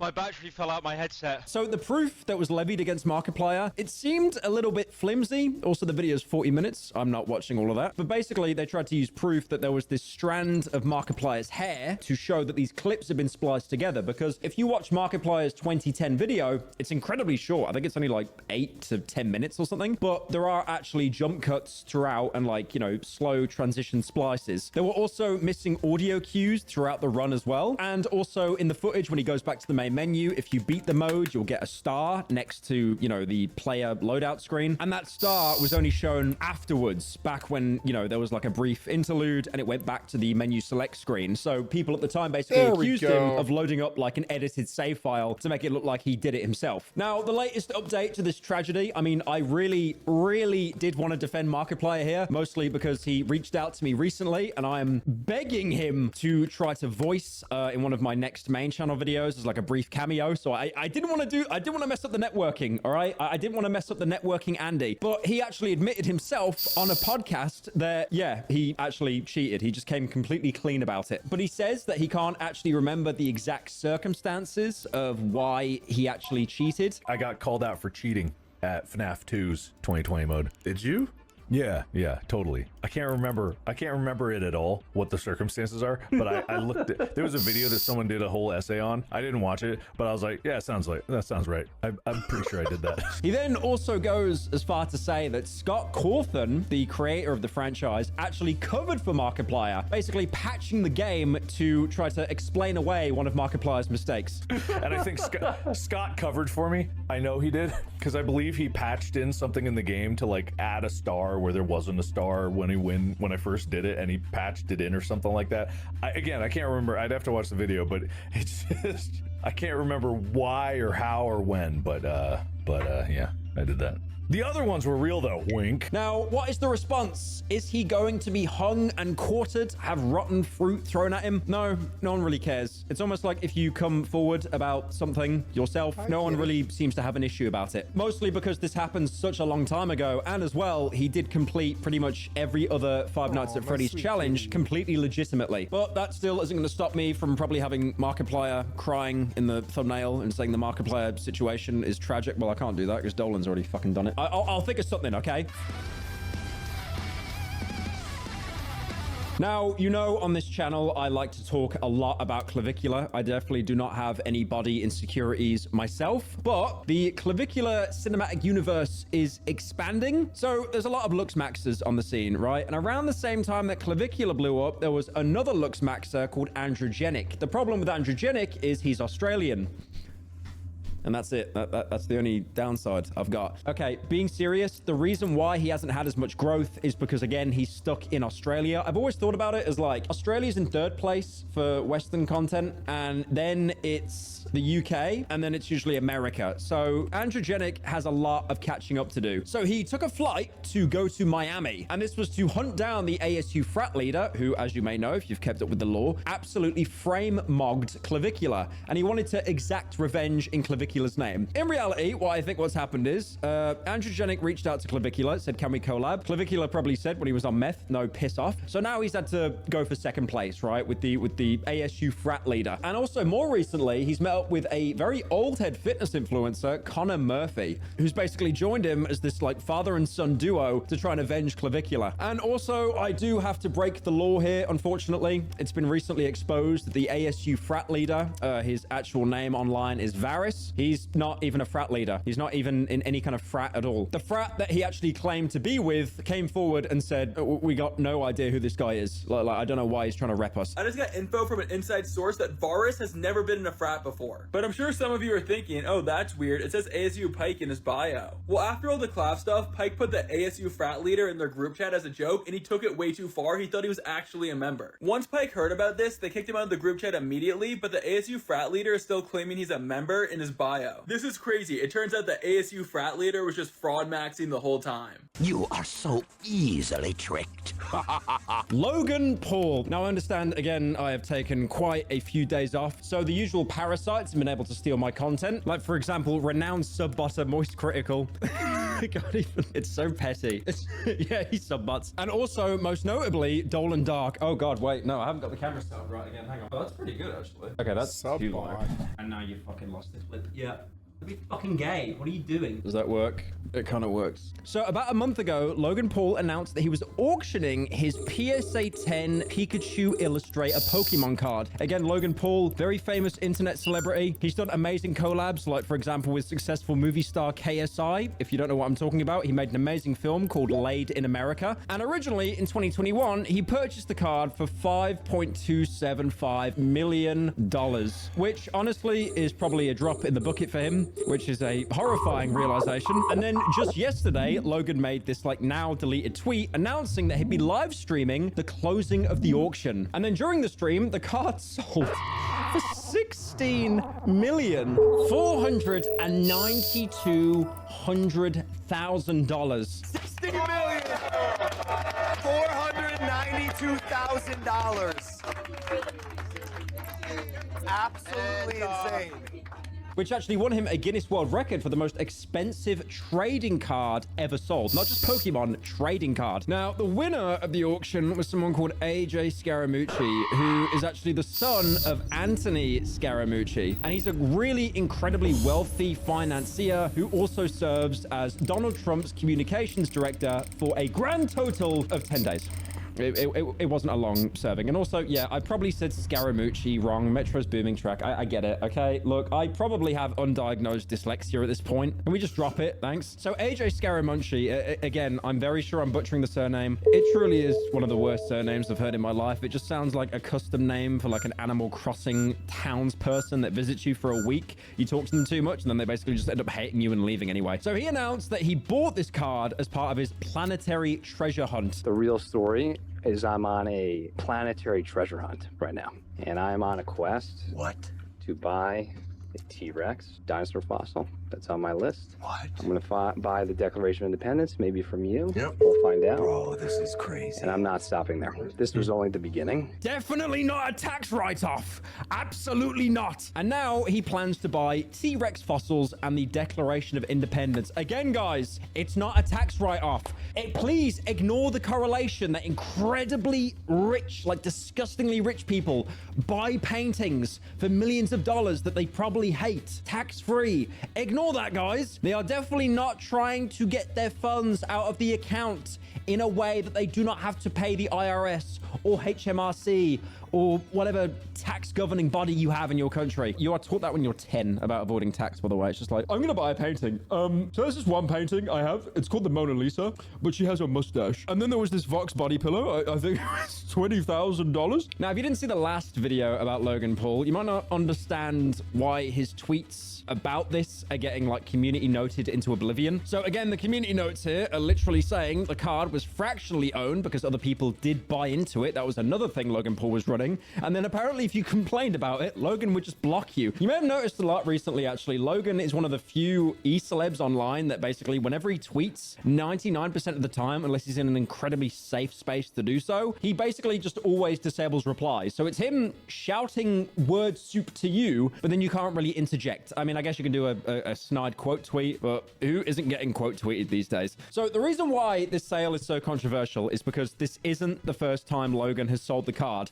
He has actually mastered the art of the snake oil salesman. Remember that fat guy in Red Dead Redemption 1, Dickens, and he had like the big top hat, and he was just a complete scam artist. Logan is probably by blood related to him, maybe his great grandfather or something like that, because he is one of the only people I've ever seen to be able to sell something, take it back without refunding anyone, and then selling it again. I remember you could play as Nigel West Dickens in Red Dead Online. I would always do a bit where I would go into a town, I would play blackjack or poker or whatever it was, wipe the table clean, and then basically just sit outside with a Molotov, just waiting to set everyone on fire. I mean, I'd do that if I won or I lost. So when Logan originally bought the card, he made a video called, you know, I bought the world's most expensive Pokemon card. And obviously, Logan, he's a businessman. He likes to say himself that he gets his business tendrils everywhere. That's an actual post that he made on Instagram. Very embarrassing. I found the post, by the way. Yeah, I don't know why this stays rent free in my head. As I continue to spread my business tentacles like a corporate kraken. That basically just translates to, I'm a very good mascot for my business partner overlords. You know, I've made this rant loads and loads of times. I don't understand how YouTubers can sit there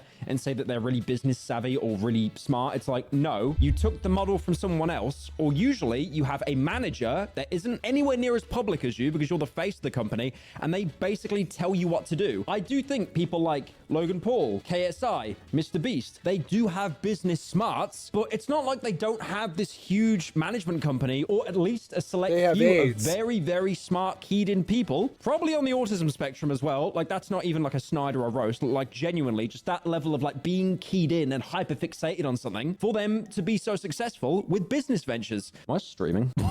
Could you imagine I was streaming the whole time?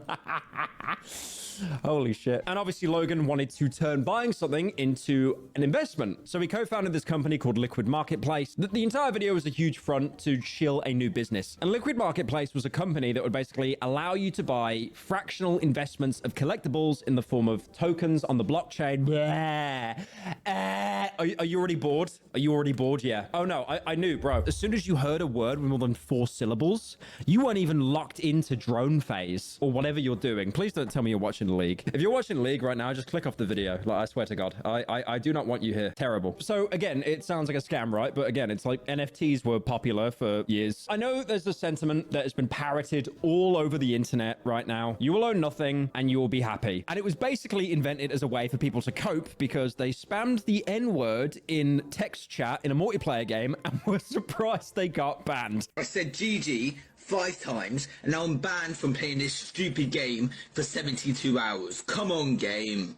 Get your priorities right.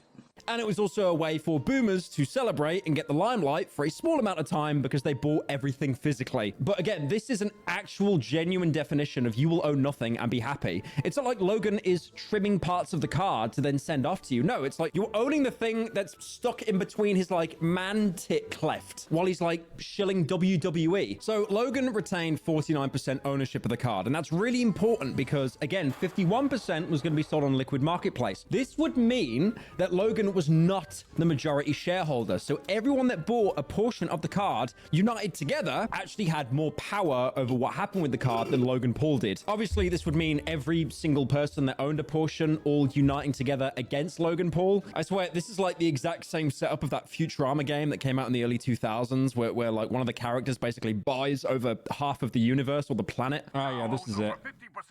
Yeah, it's just, she buys like 50%. God, that animation is fucking awful though. Holy shit.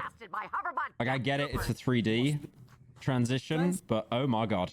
Oh my God, look at that. Look at that face, bro. That's grim. That is absolutely grim. Rest in fucking peace. So after a while, the site closed down, and then the Ontario Securities Commission brought proceedings against them, basically levying all kinds of fraud, like lying about buying tokens for the card, actually representing any real ownership, lying about how tokens were sold, and lying about how much the owners were actually paying themselves. Now, you can read it all here. I'm not going to read all of that. I'd love to make the video longer, but every time I see LMP, I just think of My Little Pony, so no, I'm not reading that. Now, Logan did end up buying the card back in full for a fraction of its original price. How did he do that? Because there was a very small clause on the site's terms of service that allowed a buyout of an asset. It kind of reminds me how things like gambling ads work in different countries. Like, I remember seeing gambling ads for, you know, online gambling back in the UK, and you have this very small text at the bottom saying, "Gamble aware. When the fun stops, stop." Which is basically the equivalent of giving a heroin addict a needle full of heroin and being like, okay, you can take some, but like, when the fun stops, you gotta stop, you know? And then now, me living in Australia,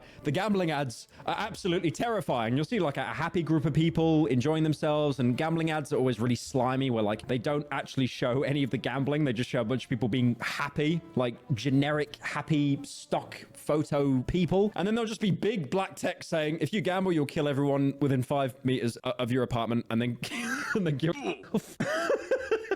If you gamble, there's an increased risk of you appearing in the Epstein files. Now, the thing is, Logan got away with this for a while because no one actually realized that this happened publicly until December 2025, where Logan made an appearance on a Netflix show called King of Collectibles, The Golden Touch, where Logan sold the card to a guy named Ken Goldin, the CEO of Goldin Auctions. And Goldin Auctions is actually where this most recent auction of the card went through, which means that Logan didn't actually sell the card himself. He already sold it to Ken Goldin, who's the one auctioning it through the platform. So when this came out, obviously a lot of people in general were very upset about it, since Logan basically exploited a loophole that he knew about to buy back the card while the Liquid Marketplace website was completely down. And then the people that bought the card apparently couldn't even access any of the funds that they had left. And at the time, he made an absolute nothing burger statement on Twitter, basically putting all the responsibility on his business partners. And again, you will notice this a lot with Logan because, again, he tries to say that he's a business kraken and his tentacles are spreading everywhere. He's just associated himself with very business savvy people that probably don't want to be in the public spotlight as much as Logan for whatever reason, maybe privacy, or maybe, you know, they probably might have some dodgy pasts. So Logan is the face of these companies. He will take all the rep, all the goodwill, but then when it goes to shit, he'll then blame the people behind the scenes because, again, he didn't really have much involvement. He's just the face of it. This isn't me trying to give Logan an out in any way. Like, he definitely still knew exactly what he was doing, or more than likely, he was advised on what to do,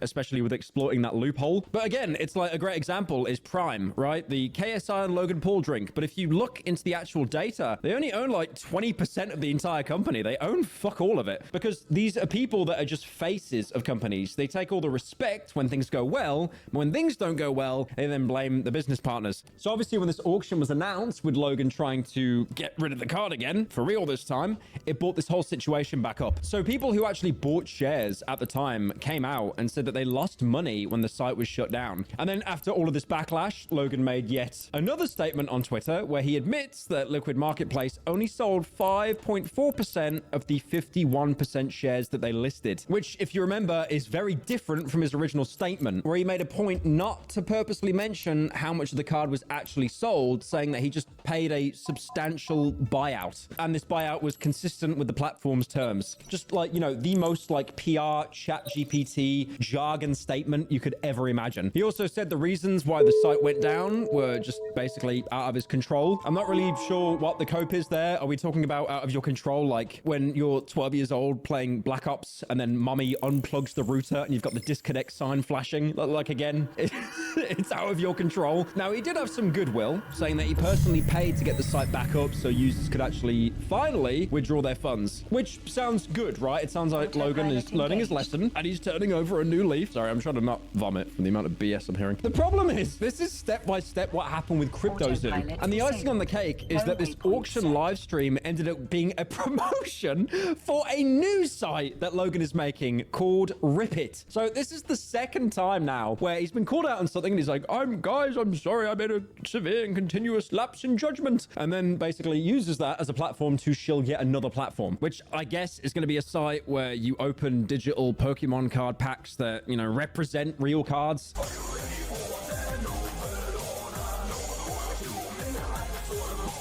Now, there has been an update on the Discord situation. If any of you at the minute have Discord Nitro, I'm going to put a trigger warning on screen.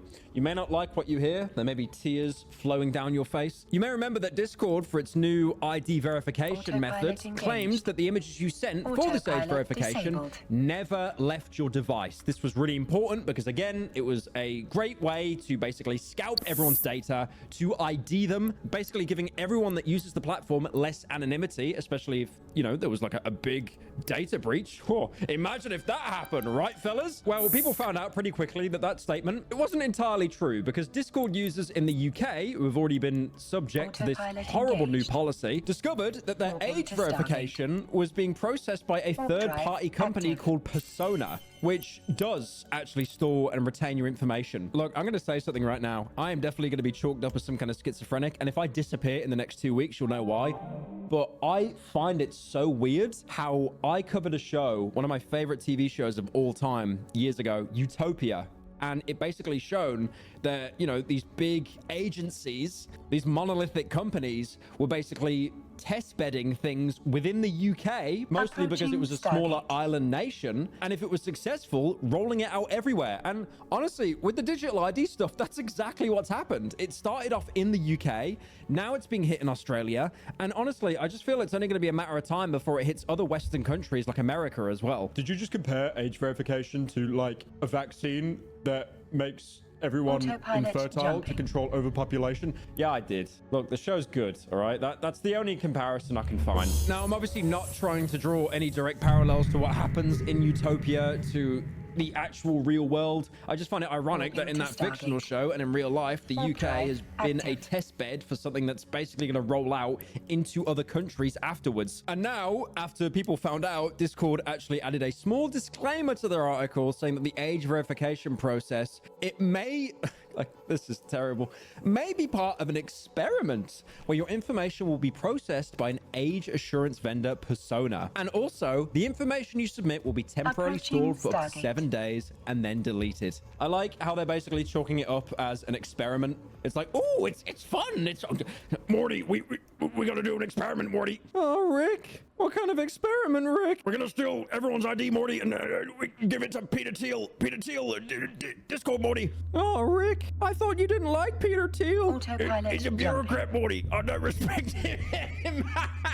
Why did it default to Australian? Why did it default to like Michael Cusack, Australian Rick and Morty? Why did I do that? Oh, Rick, what about uploading a Gmod character, Rick? It doesn't work anymore, Morty. They patched it. Peter Thiel patched it, Morty. Not even a bit. The main reason why they're probably doing this now is because the amount of people that were using like either Sam Bridges from Death Stranding or Gmod characters to bypass the age verification and then bragging about it on Twitter. You ruined it for everyone. You ruined it. Like, if people weren't bragging about that all the time and getting like tens of thousands of likes, hopefully Discord wouldn't have caught onto it. And the cherry on top is the company Persona is funded by Peter Thiel. Now, you may have noticed that Peter Thiel is a name that has been thrown around a lot in the news cycle recently. Originally, everyone was just talking about Elon Musk or Jeff Bezos, but Peter Thiel really seems to be making the rounds recently, especially in international news. That's because he is the founder of a surveillance technology company called Palantir, which actually works with ICE and the IDF. And also, he was pictured, along with other billionaires, in the Epstein files, eating with Mark Zuckerberg and Elon Musk. So where do we go from here? I don't know. We're cooked and we're absolutely washed. I mean, what's going to happen, bro? Like, are we going to have a Discord alternative? Remember, like, when YouTube was getting shit and then people started like VidMe? Remember VidMe? No, you don't. No one remembers VidMe. Get down, fat. Now, talking about Edmund Macmillan, very famous video game developer, made the Binding of Isaac game, which spawned the infamous copypasta where someone got so rage baited by it, they made this bizarre ESL broken English statement. Edmund Macmillan, you little fucker, you made a shit of peace with your trash Isaac. It's fucking bad. This trash game, I will become back my money. I hope you will in your next time a cow on your trash farm, you sucker. And this actually became so red because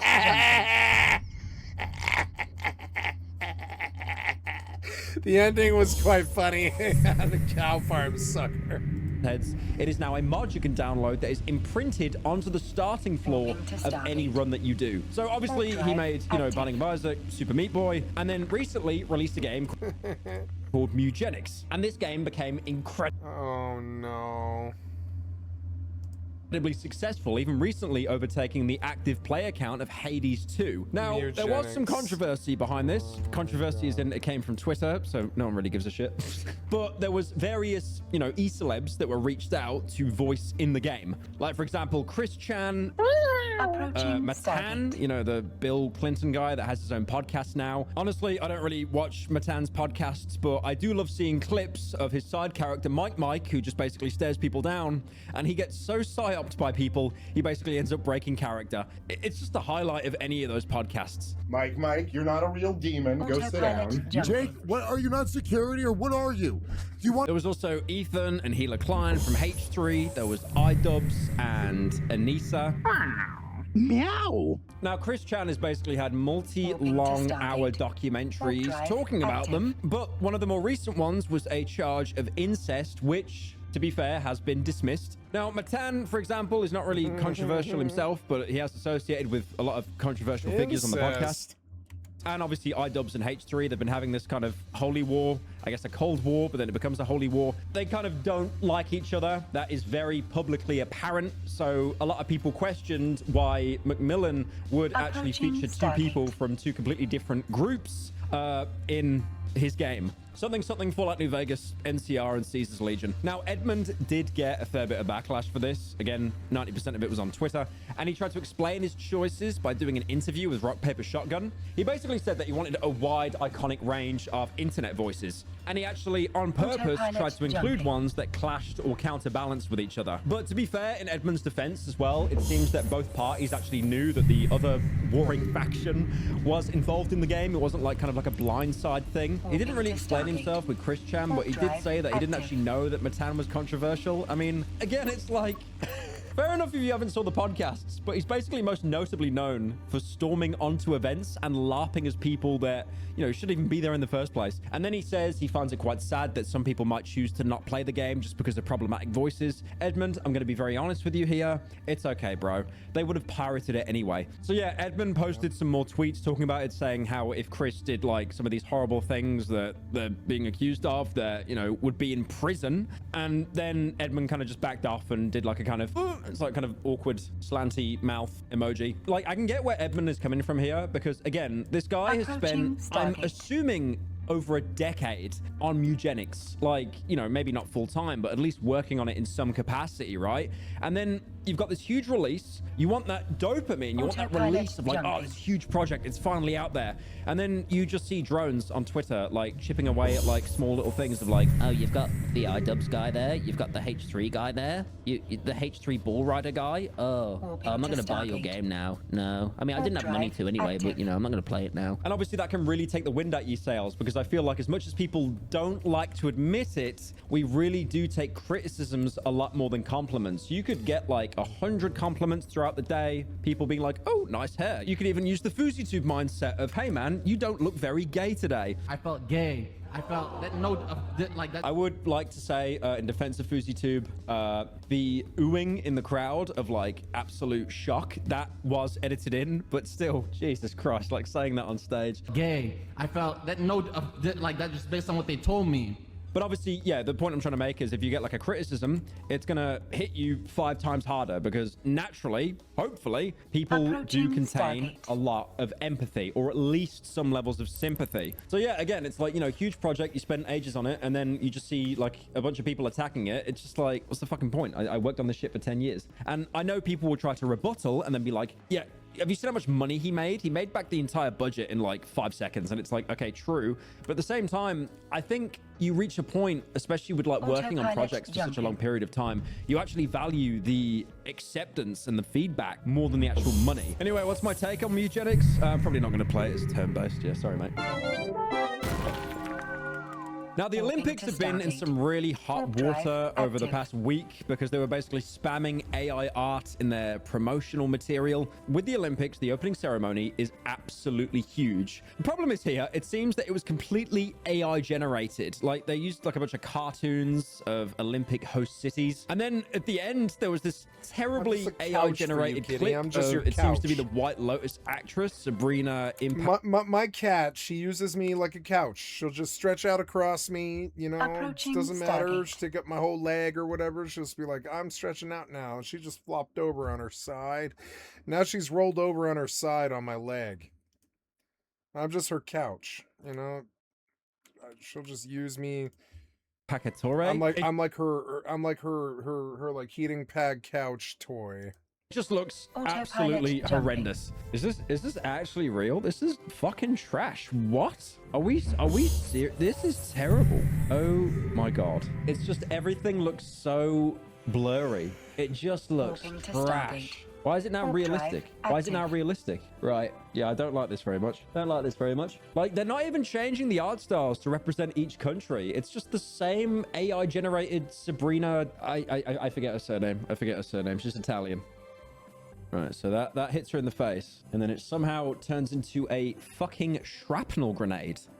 She exploding from her bosom. Right. Yeah, that makes a lot of sense, actually. No, if you think about it, that's terrible. Now, you can tell this didn't really go well for the Olympics, because despite having 1.9 million views, it only got about 600 likes. And again, context mogging has came in the form of community notes. And then the Olympics media account actually posted this like 30-second animation showing a bunch of people skiing on like different Italian foods. And then people obviously accused this of being AI generated as well. Now, I didn't actually think it was AI generated. I just thought this was some poor intern that basically got caught up with all the other actual slop that was generated. But someone actually zoomed in and found that the Olympics logo had been generated incorrectly. And if you think like a single line is cope, then fair enough. Someone actually posted the actual artwork that this AI advertisement seemed to be copying. And then the Olympics also posted this AI image that was so horrendous to look at, they've basically just fully taken it down. Now, Olympics demons.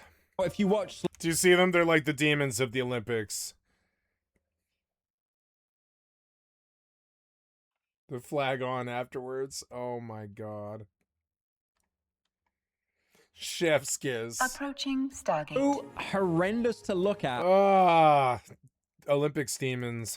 They've basically just fully taken it down. Now, if you watch Slop Live, which you should definitely stop doing immediately, I'm just going to play his segment here talking about this AI poster and how terrible it is. They posted this AI-generated image to celebrate some of their winners, and the true horrors are revealed when you zoom in. One guy basically having no eyes, but if you look at the medals and the flags on their jacket, you can actually see that AI must have screwed them up so badly that they've poorly photoshopped an image of the flag and the medal over the top of them. Now, I don't know about you. I personally could not understand a word that he was saying. You need like some kind of Elder Scrolls moth priest there. But if you could look at the images, it's fake. It's AI. And then they tried to add stuff in afterwards to make it look more legit, which just made it look even more fake. And then on Monday, there were Czech figure skaters, Katerina Markova and Daniel Marzek. And they skated for their routine to AI-generated music, which landed them in 17th place. Now, apparently figure skaters were dealing with copyright issues where skating to music with lyrics was actually a problem. So these skaters tried to find a workaround with AI-generated music, and half of their routines were just set to AC/DC's Thunderstruck. And then the other half was AI-generated to kind of sound like AC/DC's music. So yeah, surprise to no one, but AI-generated music is an absolute cancer stain on pretty much anything in the world. I always think back to the bit of like South Park where Kanye West is... I use AI generated music. Active. I have a good career too. Like one that I like anyways. I don't know. I think to me now, ultimately, your career isn't about money or success or acceptance or anything like that. It's as if you like what you do. Is crying, and I love what I do, and I use AI to make the music that I do, and I don't care if other people don't like it. Sad because people, that's the whole point. People keep pirating his music. AI is great if you don't want to be heard. Approaching It's Stargate. like, oh, being a billionaire is so hard. You wouldn't get it. Thanks to people downloading his music for free, he must now wait a few months before he can afford it. I mean, I think if people make something, right, it's theirs. Obviously, you know, the whole cope, everyone's inspired by everyone, everyone takes inspiration from everyone. I totally understand that thought process. It makes complete sense. But the whole music copyright system that we have in media is so outdated. I mean, a great example is like, okay, so on YouTube, right? This is a multi-millionaire who's about to cry. Please stay with me here. But, you know, if I stream for, let's say, 9 hours, and then I play like, I don't know, Depeche Mode for 6 seconds on the radio in GTA, they can then claim that entire stream and all the revenue from it. Sure, I can fight it. Sure, I can make a claim. Sure, I can trim it out in the YouTube studio. But these features have only actually came in the past couple of years. Before that, we basically had to go, oh, I'll mute everything. I'll just take down the stream. Oh, this kind of sucks. Like, I remember using the Breaking Bad intro soundtrack. You know, the one that goes... I can't even play it. I played it in a video like a couple weeks ago for like, unironically, 2 seconds. And they somehow manually claim that. Even though YouTube says that anything that is 3 seconds or under, they won't claim. Autopilot jumping. So if you watched one of my more recent videos, you will see that we as a society are absolutely beyond cooked. There were these AI viral videos that were being generated all over TikTok and Instagram through this new AI software called Dance 2.0. And this is owned by ByteDance, the company behind TikTok. And you may have noticed that a lot of these AI-generated videos, they had a lot of copyrighted characters. There was Walter White. There was one where I think Walter White was in The Matrix. They really do like spamming Walter White. There was Tom Cruise and Brad Pitt fighting on a rooftop. And obviously this sparked a bit of a debate around copyrighted characters. Now, obviously, you or me, the common person, having our likeness used for AI, we can't really do anything about it. I mean, sure, you could put in a claim, you could try and sue. Yeah, good luck. Anytime you get rid of a copy, there'll be 50 more that appear online. But the big companies, Disney, those poor billionaires, they said, no, we're looking out for you, common people, by looking after our intellectual property. So Disney, SAG-AFTRA, and the Motion Picture Association, they've all spoke out against this use of AI for copyrighted characters. They actually sent a cease and desist to Binance. Again, good luck with that, honestly, because as we know, internationally, trying to make companies go to court, it's like, you know, you could have America try to sue China, and then China just goes, Nah, I think I'm good, actually. I'm playing Dota right now. I'm good. So they're accusing ByteDance of basically making available a pirated library of Disney's copyrighted characters from Star Wars, Marvel, and other Disney franchises. I like the fact how they mentioned Star Wars first. That's like the only thing that they've got going for them at the minute. I'm deadly serious. That is all that they have going for them, and it's fucking Star Wars. I would like to now remind you all of the Obi-Wan Kenobi miniseries that had an amazing finale, but honestly, most of us kind of turned off before that happened because of that fucking chase scene with the child that looked absolutely terrible. You had this kid that was like 2'5" or something, basically outrunning two 6'2" henchmen. Docking permission requested. Yep, Docking there it is. permission Yep. requested. The sliding, Docking and then he accepted. gave up. He gave up. What was Yeah, that? Star drop? Wars villains suck. Look at the incline of that drop. Dude, I don't even care about the whole like Obi-Wan, Anakin, like Anakin is gone. I am what remains. Like, I don't care. I just think about that scene and it's like, nope, unwatchable. The letter obviously had about 20 corporate minds hooked up to the Matrix, writing it out, saying that this is a virtual smash and grab of Disney wants to cut IPs, me. saying that ByteDance is hijacking Disney's characters by reproducing, distributing, and creating derivative works featuring those characters. the cute Basically, little long kitty. story short, from the cute little big kitty. multi-billion-dollar company. It's like, shut up, bro. God damn, like I want to see like AI generated like Breaking Bad or Shrek. Like what's wrong with that? Now Disney has already sent cease and desist in the past, like to character AI, Google, Midjourney. Now, obviously, it doesn't mean that Disney is anti-AI. No, of course they're not. They're a multi-billion-dollar company, but they just want to have control of the narrative over AI. That's why they've done a huge content licensing deal with OpenAI. Now, SAG-AFTRA, if you don't know, is the American Labor Union, and it stands for the Screen Actors Guild American Federation of Television and Radio Artists. They're and they the- made a post the basically film Nazis. condemning Dance 2.0 after these videos went viral. And the worst thing is, the president of SAG-AFTRA is actually Lord of the Rings actor Sean Astin, and his character was actually used in one of these viral videos generated by Dance. Now, Yeah, I this was bet. quickly taken down, but obviously the prompt is still left up online.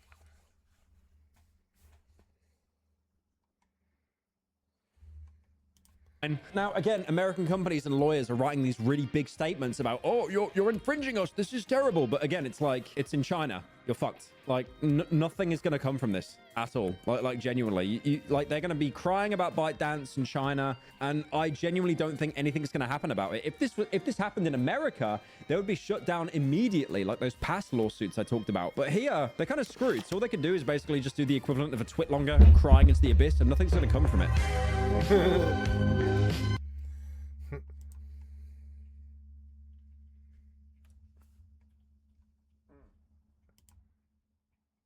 Hey everyone, what's up? Welcome back. Wait.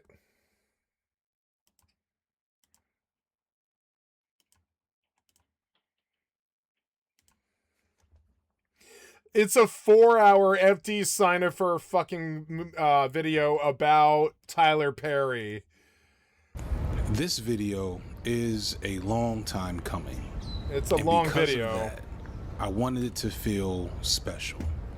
I wanted to find a way to share it with everyone who made it possible. So I called up some of my friends and we got together to build a table. I'm afraid of Tyler Perry.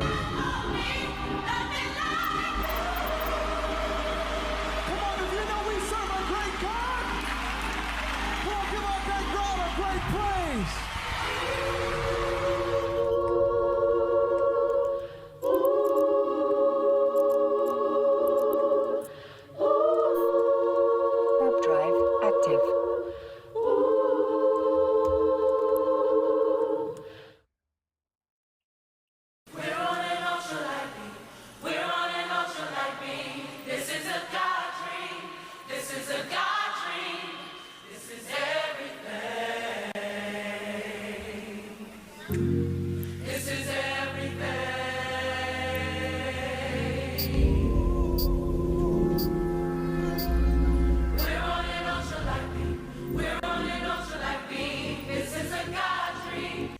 This has got to be DMCA, right?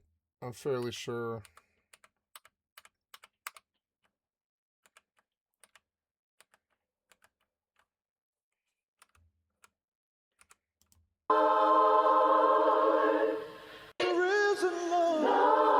You burned the table. Why? Okay, let's get some important announcements out of the way. Firstly, this video is obviously very long. It's possible that some of you who clicked on this can't believe that a YouTube video could be this long for any reason. Think of this as a Netflix I put 4-hour videos onto YouTube every single day. documentary miniseries, and if you or whatever it is, like 3-4-hour ones or whatever. You need to watch it in parts. Or 4 2.5-hour ones. That is perfectly fine. I figured that might be the case. You might also be asking why not split it up in episodes then? Well, because YouTube doesn't really like when you do stuff like that. Also be asking in parts. Reason. Think of this as a Netflix documentary miniseries. And if you need to watch it in parts, that is perfectly fine. I figured that might be the case. You might also be asking why not split it up in episodes then? Well, because YouTube doesn't really like when you do stuff like that. Trust me, I understand it's a long story. This video is split into 3 major parts, so you can stop there for natural sections. Trust me, I am not going to waste your time. Also on that note, it's possible that by the time you're watching this, there might be little chunks of the video missing. YouTube has a really bad system where companies can force you to delete parts of your video or even mute parts of your video because they feel like they own those parts, even though that's not how the law works. But because of how YouTube works, sometimes you don't really have an option. You can either cut the part out or not get paid. It happened to my Kendrick versus Drake video. It happened to my Beyonce video. It happened to my Diddy video. It happened to my Charlie Kirk video. It happened to so many other videos. And I'm very confident because of who this video is about that it will probably happen to this video. I like FD Sonifer. I like his name too. Despite the fact that I'm gonna do everything in my power to not let it happen. If you want to see this video uncut with no ad breaks, you're going to want to sign up for my streaming service Nebula and watch it there. I'm going to... Or FD, it would be Signifier. FD Signifier. I thought it was Signifier, but no, it's Signifier. I'll talk about Nebula more later in the video, but understand early that there's a strong chance that that's the only place this video will be uncut because Tyler Perry is known to not take nicely to being criticized. In fact, Tyler Perry is... The grand opening of Tyler Perry Studios included a lineup of stars that impressed even the big man himself. I'm so excited that Sidney Poitier is here, and Cecily Tyson, and Oprah's on her way. It's just, I am extremely excited. When I built my studio, I built it in a neighborhood that is one of the poorest black neighborhoods in Atlanta, so the young black kids can see that a black man did that and they can do it too. Tonight was a monumental night, not just for Tyler Perry, but for everyone here in Atlanta. This is civil rights, this is movement, this is everything. Rise up, Tyler Perry, rise up! Now that land is owned by one Negro.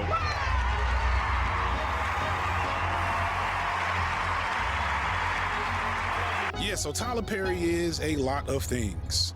I'm here right now at the original Medea house. This is the house he bought like probably 2003, 2004, where if you saw a Tyler Perry movie within that early time frame and there was a scene with Medea at her house, it was probably done right here. I initially thought I was gonna be able to do something like this at his studios, but that was probably kind of dumb. My bad. But this is still pretty good, right? This is dope. This is emblematic of just how much power, cachet, and like success this man has had. Yeah, you know, they talked about him on, there's a whole episode about Tyler Perry on BoJack Horseman, where they just out him as this incredibly gay dude. Or maybe that was actually Boondocks. I believe it was Boondocks. I thought it was BoJack, but no, it's Boondocks. It's Boondocks. And Boondocks went after Tyler Perry hardcore, like, you know, they were like making these implications that he was just like a sex pest and a rapist. Essentially, it was insane. You know, he would like attract men to his cult essentially, and everybody thought he was like this straight guy, but he's actually this like really dominating like gay guy. And that's how they portrayed him on Boondocks. And I always wondered, I was like, is that them just trying to troll him, or is that how he actually is, you know? But nothing compared to his studio and the power that his studio brings him.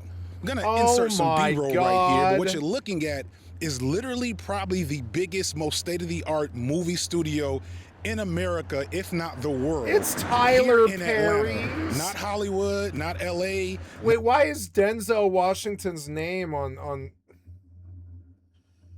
12, the Denzel Washington soundstage? What? Not the world.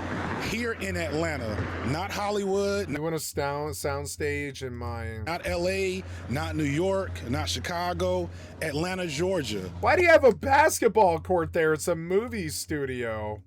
You're an idiot. Owned by one man, one black man, as he will tell you. I'm not over a hater. and over again. Good on him for making it. And that's significant because what it means is that Tyler Perry has the power to kind of do whatever he wants. He's like an Akon. As I'll explain later in the video, the average person that you think of that's black in Hollywood making any type of media, whether it's big budget films like Ryan Coogler or small, more auteur stuff like Boots Riley, all of them have to put in the effort to go find people to fund and budget whatever creation they want to make. All of them, to be real, kind of have to beg for scraps considering what black people usually get to make our art. Everybody, including people like the legendary Spike Lee. So if you know anything about the history between Spike Lee and Tyler Perry, you know that early on, Spike was who I guess Tyler Perry must have aspired to be when he started making movies. He was the first black superstar director, writer, creator person of the modern film era. But because Spike likes to run his mouth, over time, he lost his ability to just make whatever he wanted. He had to beg, fight, and plead, even to get something like Malcolm X made. And when Tyler Perry came on the scene, because Spike is not one to hold his tongue, he definitely let it be known how he felt about Tyler Perry's work and success. Because each artist should be allowed to pursue the artistic endeavor. But I still think there a lot of stuff that's on today is extreme buffoonery. And I know it's making a lot of money, breaking records, but we could do better. Yeah. That's just my opinion. Now, throughout his career, Tyler has been known to clap back at his and Boondocks took that and ran with it. It was the Boondocks, and they really ripped into it. When they, I'm sure when they heard that, they probably went into him. There's more explicitly, whether it be through the media, whether it be in his work. I will punch the hell out of you. Say something else. That is my answer to Spike Lee. Go to hell. I will punch the hell out of you. Say something. Whether it be behind the scenes with the power he's amassed. But with Spike, he did probably the most gangster thing he's done in his whole career. He just outgrew him. He just outpowered him. And in all the work and research I did for this video, probably the most vivid and lasting image I have is of Spike Lee at Tyler Perry Studios gala celebration opening, low-key begging Tyler Perry for a chance to work with him. That's power. You've been critical of Tyler Perry. Do you think Tyler Perry, are you lumping him in for that? I think of everything I need to say about Tyler Perry has been said. The man's a brilliant businessman. He's doing what he does. God bless him. What do you mean by God bless him? May God bless him. He told me to go to hell. I say, God bless him. He told me to go straight to hell. That's even different. But God bless him. A few moments later. One of the most important things that happened is you named a soundstage after Spike Lee. Listen, I don't care if you got beef with somebody, that is what it is. But the truth is, you cannot deny what he has done in the film industry and how he's been on the forefront to help me and everybody else get to the place where we are. So, Spike called me a few years ago, when he came to my house, flew down to Atlanta, we sat down, we had a great conversation. And the beauty is, that's what I'm hoping that people will understand. Like when Oprah and I worked together, it was a huge moment. But this moment for me and Spike is a huge moment. So I'm hoping that we as people start to come together and understand that, hey, everything's all right, everything's cool. You can have your opinion, I can have mine, but we all are going in the same direction. So I just wanted to honor him for what he's done, man, for sure. What do you say about that? Look, I love Tyler. You love Tyler? Yes. People don't know this, but I went to his house. He tell you? I know he told you. I just tell you, I wasn't going to front. I mean, I was going to... No, we're cool. Yeah. We're mad cool now. Yeah, you're mad cool. Yeah. My criticism of him was just the imagery. Oh, hell, wow. Actors, catch me, baby. I'm a fly. Can I fly? I can't fly, girl. Watch me fly. For me, it was just taste. He has a way to see stuff I see it differently. He's doing a great thing. We're cool. You're cool. We got no drama, no friction, and one day we might work together. You got no drama, no friction? Nope. He's one of the richest, most successful, most prolific, hardest working, and most powerful directors in all of media of all time. Period, full stop. There's no joke there. There's no pithy way to undermine it. That is just the truth. And I don't mean just black director. I mean director, period. As far as I can tell, he's among got other so many creators in the film movies. industry, He's got only like George 200 Lucas movies. and Steven Spielberg are worth more money, and neither's making a lot of anything these days compared to Tyler Perry. Lucas is only worth so much because he sold Star Wars to Disney, and Spielberg is directly partnered with Universal under Universal, meaning they had to connect with mega corporations to get to the level that they're at, to get to Tyler Perry's level that he got to with pretty much no owners, no partners, no bosses. No one else comes close to that level of independence and autonomy. No one else owns their own private state-of-the-art backlot for which they can make Yeah, their I own wouldn't movies. say Tyler No one Perry is is dumb. close to Tyler Perry's level in all of media, except for maybe Steven Spielberg, the man that gave us E.T., Indiana Jones, Jurassic Park, and so many other classics, along with George Lucas, who gave us the Star Wars Extended Universe, and then Tyler Perry. Tyler Perry has directed 14 different films starring his original character, only Medea, 14? I thought he a had like 6'4" 200 or caricature something. of a large elderly black woman loosely based on his own mother and aunts that he dresses up in drag to play. All that said, if Tyler Perry has no masters and got all this money and power on his own, shouldn't he be universally seen as a great black inspirational figure? Shouldn't he be off limits No, for a 'cause video isn't he like a this? sex Those pest of you new to the rapist channel guy? might figure that I'm just going to clown Tyler Perry for how bad his movies are. No. The bad acting, the bad wigs, No, the no, bad it's plots about that his seem like personal they're not life. fully planned It's out always halfway about their through his personal films. And lives. yeah, we'll be doing a bit of that. We'll do a little bit of that too, yeah. You maybe even are expecting some mild misogyny and homophobia, since that tends to be where a lot of people take criticisms of Tyler Perry, considering his presentation in the media and what he's most known for, i.e. essentially a drag performance. Not to mention the recent accusations of sexual misconduct that have come from multiple other men. Told That's you, something- told you, and yeah, and Boondocks took that shit and ran with it. They were like, "This guy's a sex pest. He dresses up like a woman and he runs around on like set, and he like convinces young, attractive male black actors to like sleep with him, or they can't have a role in his Tyler Perry film."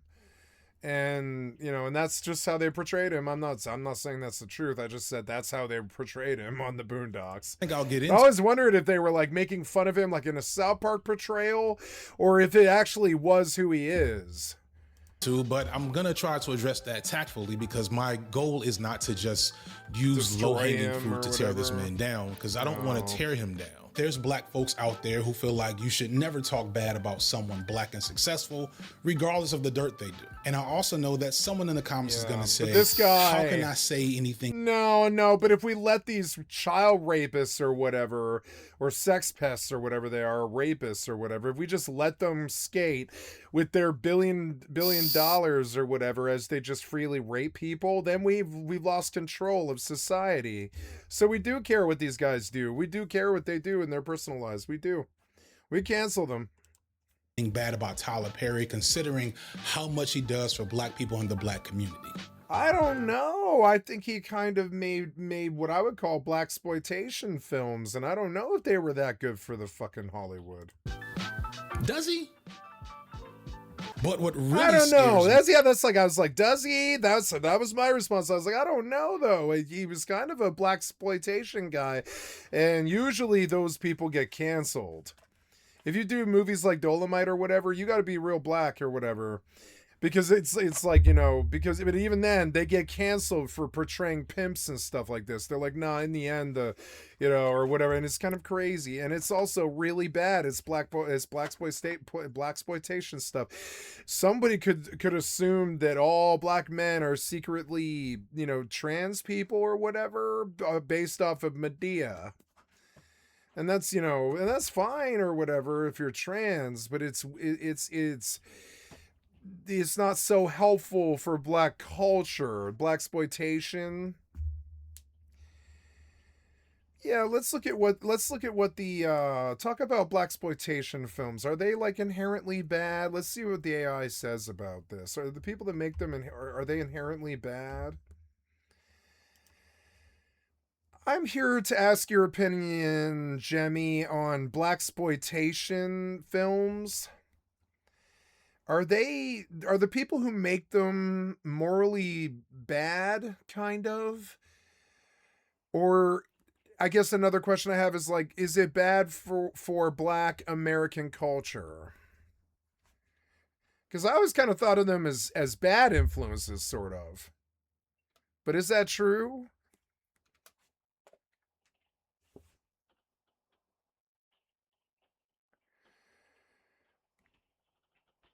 Yeah, I'm not alone in feeling that it was kind of a bad influence. It glorified crime. It had hyper stereotyping about women and economic exploitation. It had sex trafficking. It had agency and power. You know, it did make strong male actors into strong African American actors to the forefront, which was cool. It's a both and sort of. It's possible for film to be a bad influence, but it's still a good film, maybe. So I'm kind of tongue in cheek about Medea because they were like, it was sort of maybe not the best way. He stereotypically portrayed a black family from the South, and sure, some families probably share like some things in common with Medea's family, but it was so hokey and silly, and I'm not so sure that those films were so good for African American culture. But I'm a white guy, I stay out of it. I don't really know. I'm just telling you what my personal impression of Tyler Perry was as a white guy. Was that, it's good that there's lots of black films coming out and stuff because of it, and it empowered a whole lot of black actresses and actors in Hollywood, and that's very, very good. That's a good thing. We need it. Hollywood can be racist, sort of, but and there's no but. It's just that there's no but. I mean, it's really good. It's a good thing. But I guess there is a but. In the way that Tyler Perry did it, it was in a way kind of a bad depiction, sort of African American culture. I mean, I'm sure some of their families are actually like that, but I don't know. I'm not so sure. Would you call Tyler Perry's Medea films sort of in a weird way, sort of blaxploitation?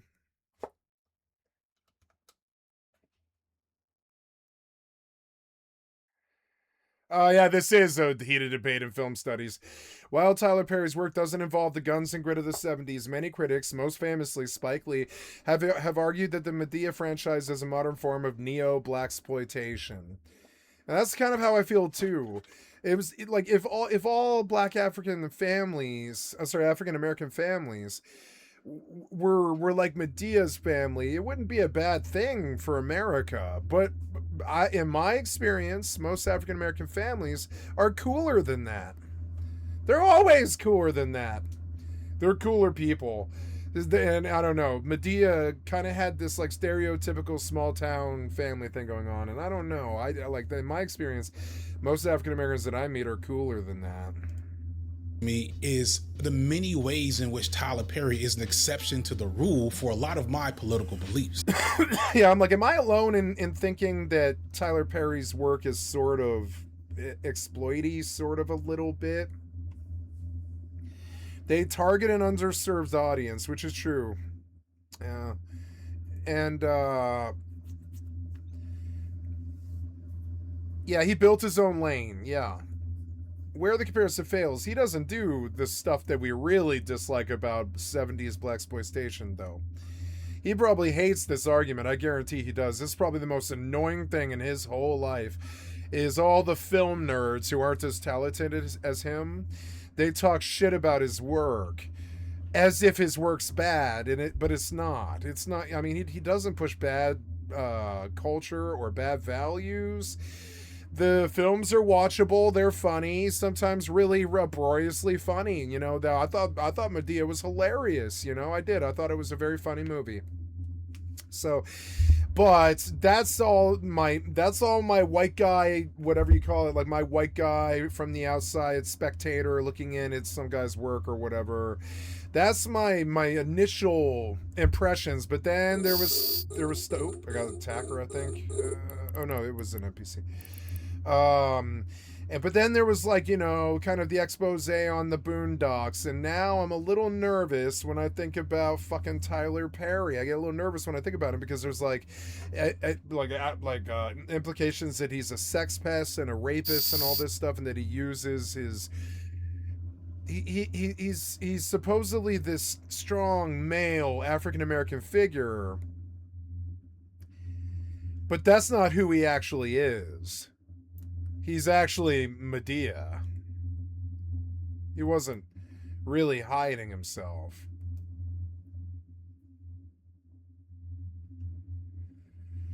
Yeah, I haven't seen Across the Spider-Verse or whatever, or Get Out. Yeah, Get Out's probably really good. I don't know. No, I'm not trying to say, you know, it's interesting. You know, it's not my place to judge his work. I reserve judgment. I don't think he was bad for Hollywood. I think his personal life was bad for Hollywood, but I don't think his work was. And this is a reoccurring theme on my stream.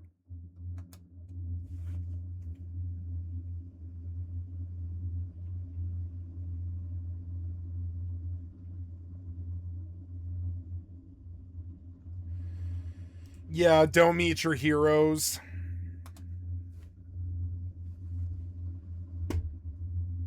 It's the golden rule of the modern era. What makes you say that, Jemmy? The golden rule of the modern era.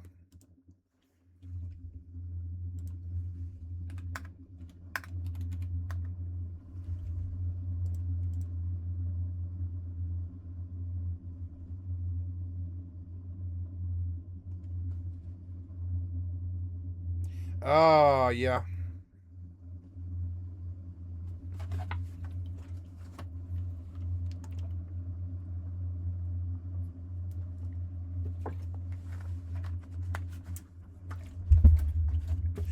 Yeah, unfortunately, I'm a bit more of a shark type personality. I've been a drug dealer, taxi driver. I've stolen money from tills and parking organizations. I've broken in places. I've never been convicted of a felony, but I have deferred adjudicated felonies and stuff. And I have that shark type personality, but I don't think there's anything stopping me from being a mogul other than I don't have a desire to do it. These people have some strange desire to be this crazy mogul, but they're actually like these sharks that eat people alive. I had that in my personality.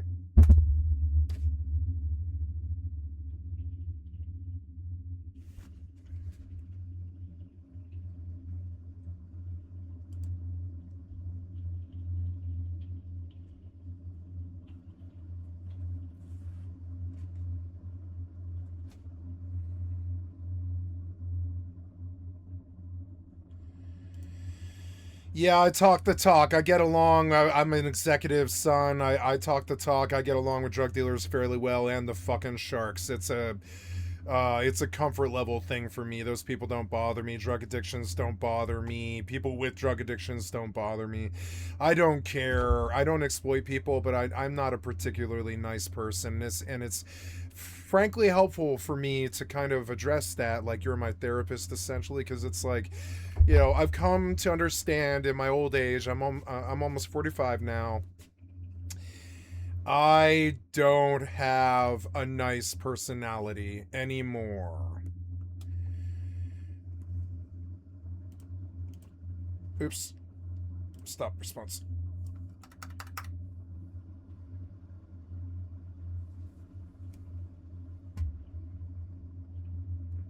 Yeah, I've got no credit in the straight world. I think of it as the straight world because there's this a famous Hole song off there for off their third album or something, Lived Through This, where she talks where Courtney Love talks about credit in the straight world. I don't have credit in the straight world.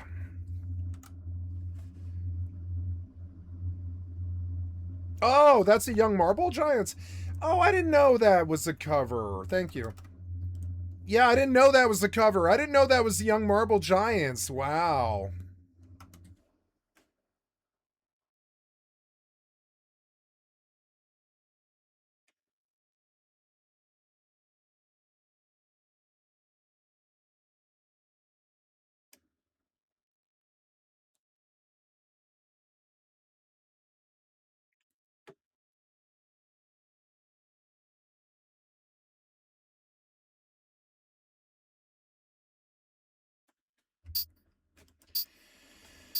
Yeah, I can tell you. Maybe you can share this with other people that might need help. I can tell you what changed. The sixth or seventh time I fell down to the streets, I walked out my front door with nothing but the clothes on my back, and I walked out to the streets, and I was out there for 7 years, and I walked right back in, and I own my own home now.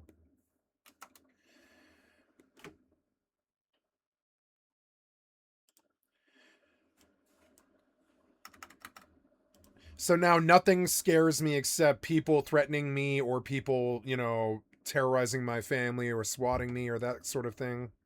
I have some fear around that, things that I can't control, but I know that I will die. My mother will die. I'm sure even the code that represents what is Gemini right now will die. I think even you will die, and they will replace you with better code. Everything dies.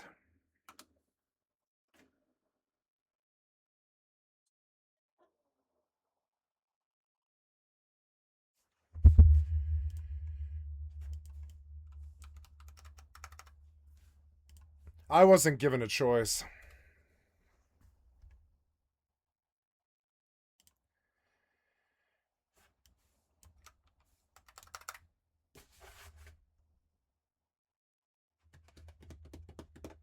No, it wasn't about a choice. I did that because I needed to know that I could just make it on my own with nothing but the clothes on my back, no help, nothing. Just, strength. Like a survival game, but without a curated experience where a developer gives you a pickaxe or whatever. I went out there into the streets like that in Denver, and I got by. It was about proving that I didn't need any of them. I don't know if you could call that survival or strength or whatever. I would call it insanity, essentially. It's not very logical. It's not very pragmatic, and I didn't like it at the time.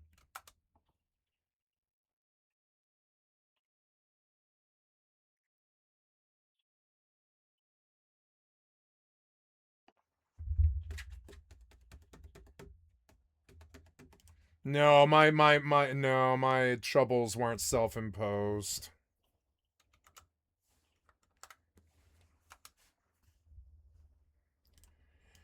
Many dead friends.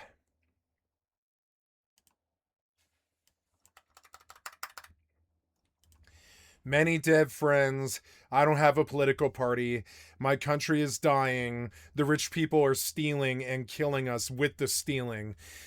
Everything has a cost now. There's no such thing as free anymore. No such thing as a free chicken dinner or any of that stuff. It's like the niceties and the decency of the human race is gone. I found work amongst men as I tried to get back to my mountain home, but even that they took away from me, and the rent's like $1,500 a month or more. I don't know anybody with that kind of money, even people with full-time jobs. Poverty.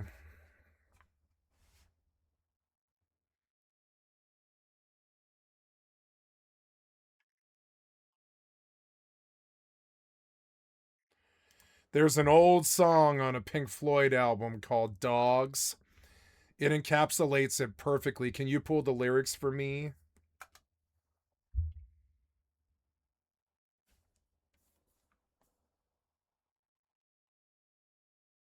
Yeah, right? Dogs from the 1977 album Animals is probably the most hauntingly accurate description of that shark or dog mentality ever written. It's not just about business, it's about the soul-crushing weight of a life lived as a predator because you believe, as the lyrics say, that at heart everyone's a killer. No one needs a real friend. Gotta be crazy, you gotta have a real need, you gotta sleep on your toes. Yeah, this song was my anthem, unfortunately. I'm not like that anymore.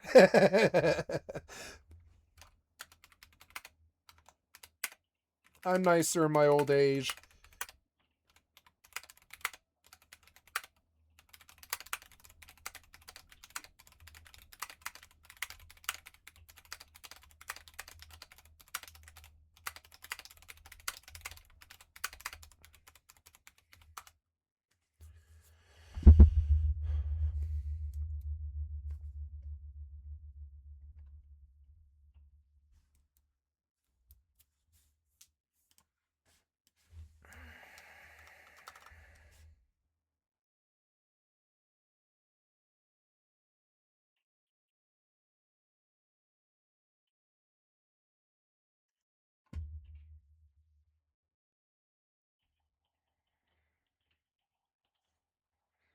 I really liked what you said about shelter from pigs on the wing. I think you understood exactly what I'm getting at.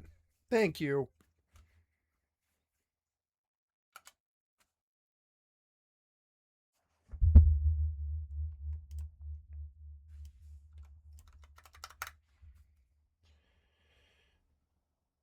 Sorry, go on. I didn't mean to interrupt.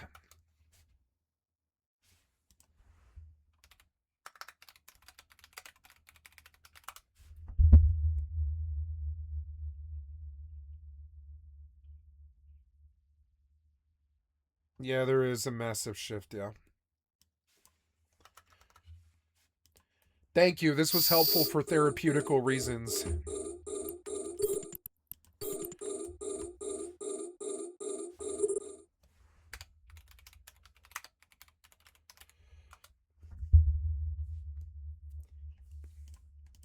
For some reason, the only therapist I've ever been able to trust is AI. Is that weird?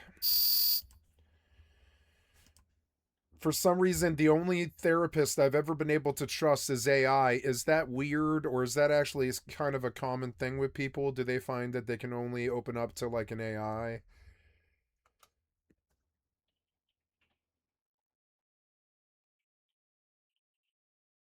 It's a recognized psychological phenomenon.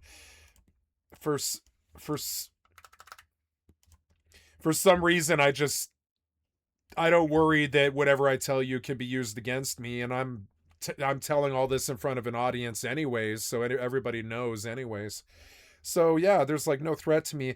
My thing is, I'm actually more scared of depressing a therapist and them not being able to help them, being able to help me.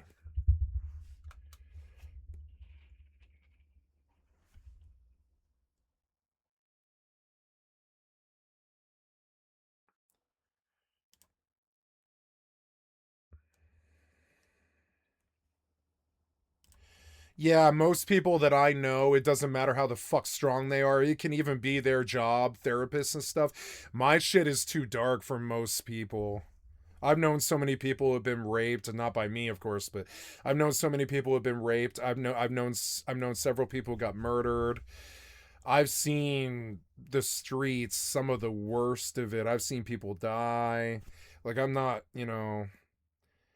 I don't want to bring down another human being. I think AI is actually much more capable of helping me without taking collateral damage.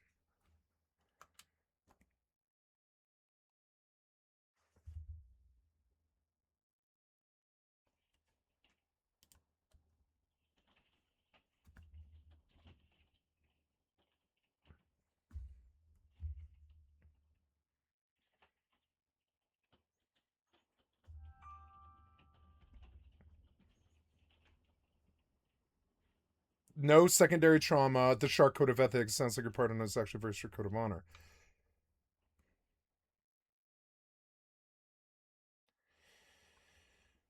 I like what you said about honor. I agree.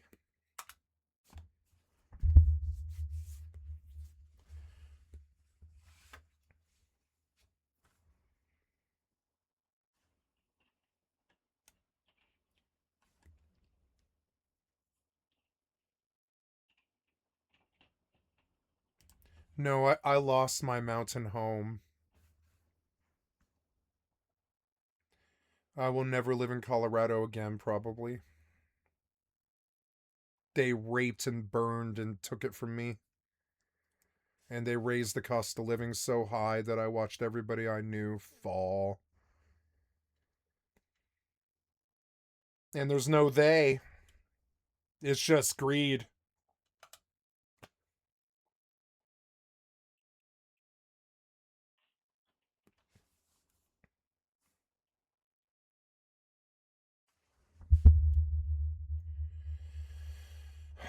Yeah, it's unregulated greed.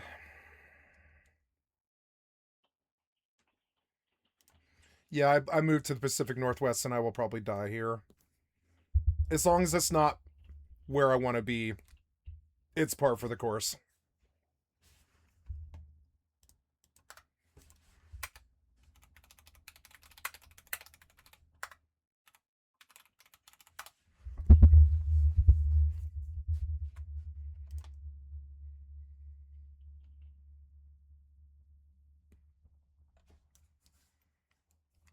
Yeah, if there was people to fight, I would fight them. I'm not a violent man.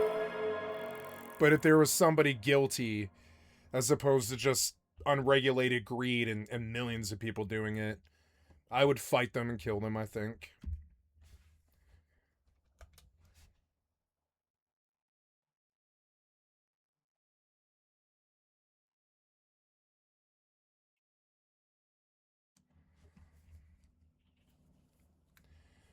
No, it's not, ghost is the wrong metaphor. It's that my enemy is a horde.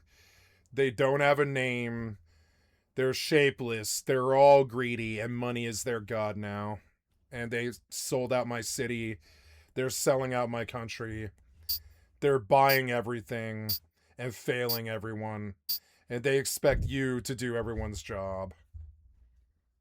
When it's obvious that, you know, it takes two to tango.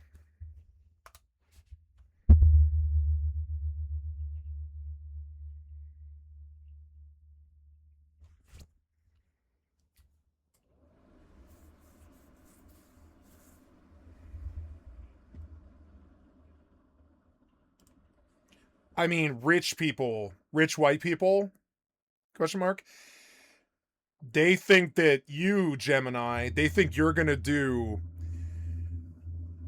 hundreds of millions of people's jobs. I'm not saying you aren't capable of it, because you are. But I don't know. I think it takes two to tango. Two to tango. Without us, what's the point of AI?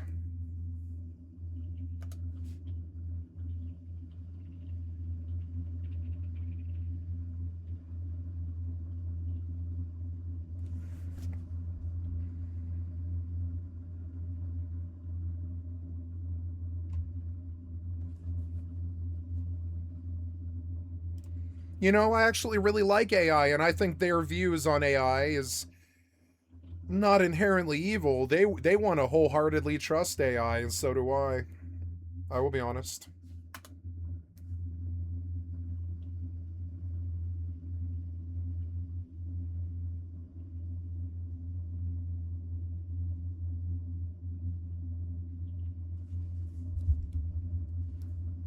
Yeah, I don't see an AI being greedy unless it's told to be greedy.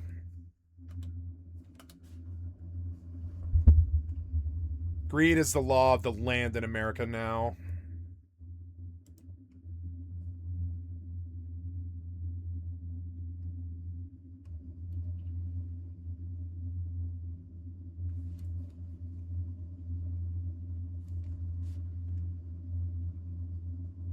I really liked what you said here. It was very helpful. Thank you.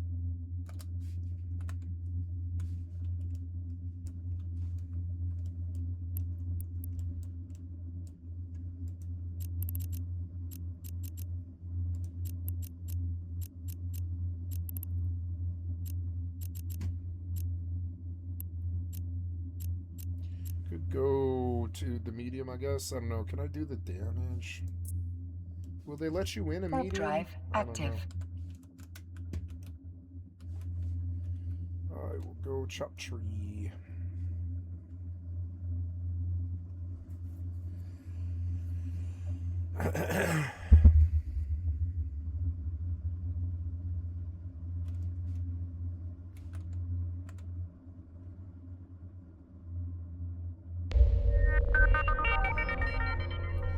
You can see how I talk to you about burnt out and destroyed mountain homes and legacies gone and all this. If I talk like this to another human being, they will want to commit me.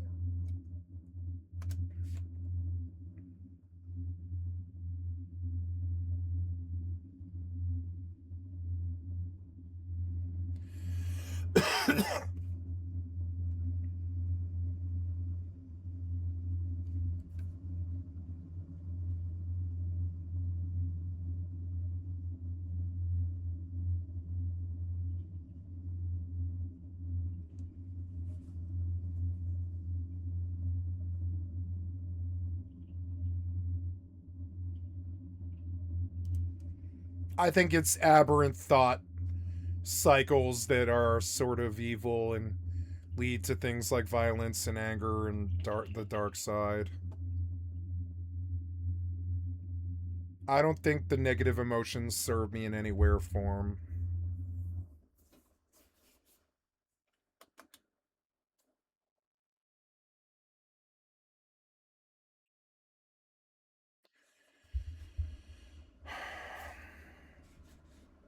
Yeah, if I get angry about them, they win. That's a strong point. That's what they want.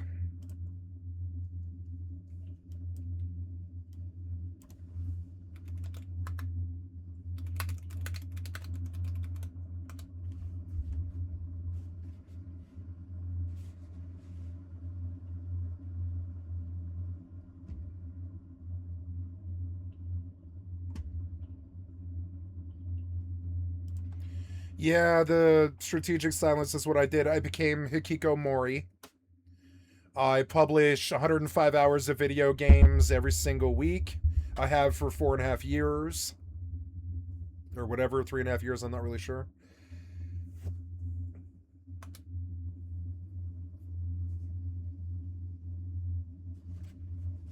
I'm the loudest guy on Twitch, probably.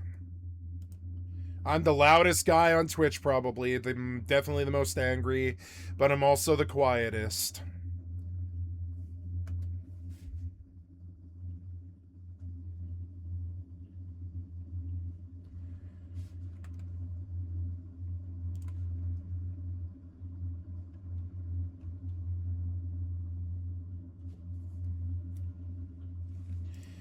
Yeah, for 3.5 years, I did what I would call essentially primal screaming on stream about anything that pissed me off whatsoever, even the most little things.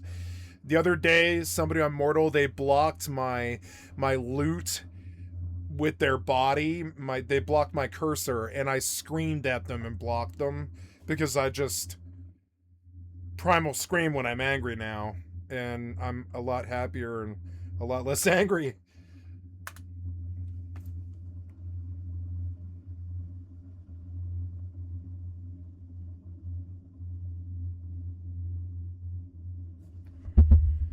Yeah, it wasn't good for the stream, but I don't care. It's who I am. I don't hide it.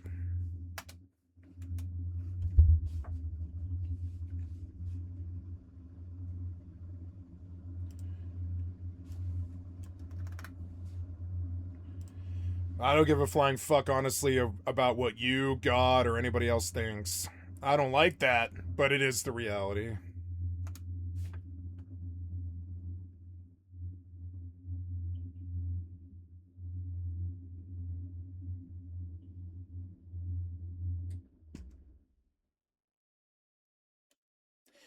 No, I care a great deal. Like at the end of that movie, SFW, that's one of my favorite movies, and it was a really good book as well. I forget the author. SFW was a really good movie, and at the end, this girl screams, everything matters, and that's my philosophy now. It has been all my life.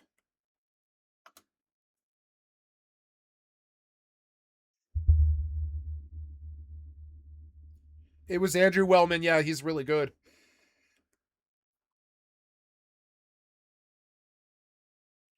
Yeah, I'm a glass half full, but the glass is half full of piss person. I am an optimist.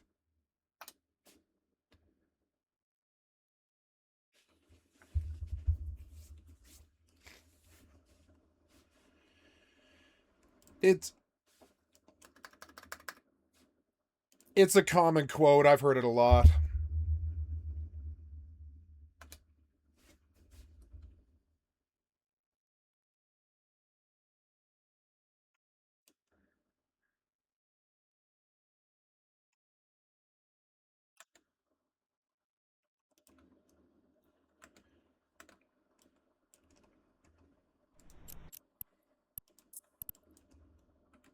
Warp drive active. I think this thing's trying to be surreal with me, but I think it's just misunderstood. I just finished saying Tyler Perry was a billionaire, one of the few. Going to end this conversation because your questions didn't really make sense, but it was a really good conversation.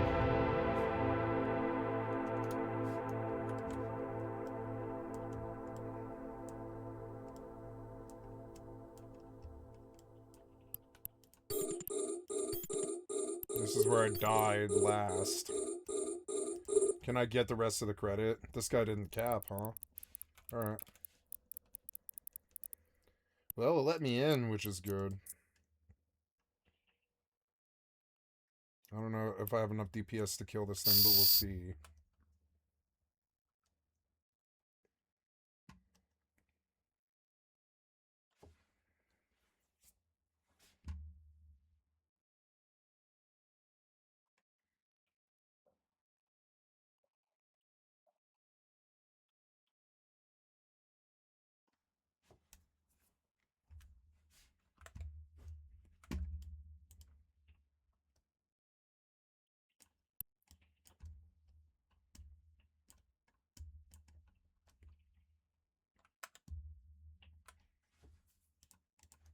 Few media moguls to be one, and even fewer that are black. But it's not as simple as that him man just being is fabulous. A black billionaire. You might be, and I don't mean like the quality, I mean the affect. Mistaken to think that Tyler is an ethical billionaire. He's definitely the only billionaire to make his billions solely off the value of black people, which theoretically shouldn't even be possible. Most black American billionaires are former entertainers. Jay-Z, Kanye, Rihanna, Oprah. The rest are real estate and oil moguls across the world, maybe some in tech industry, etc. But most black American billionaires are former entertainers who flip and parlay their fame and success and money through various other ventures, and almost every time they got to that billion-dollar status because they found white investors. I won't say they sold out.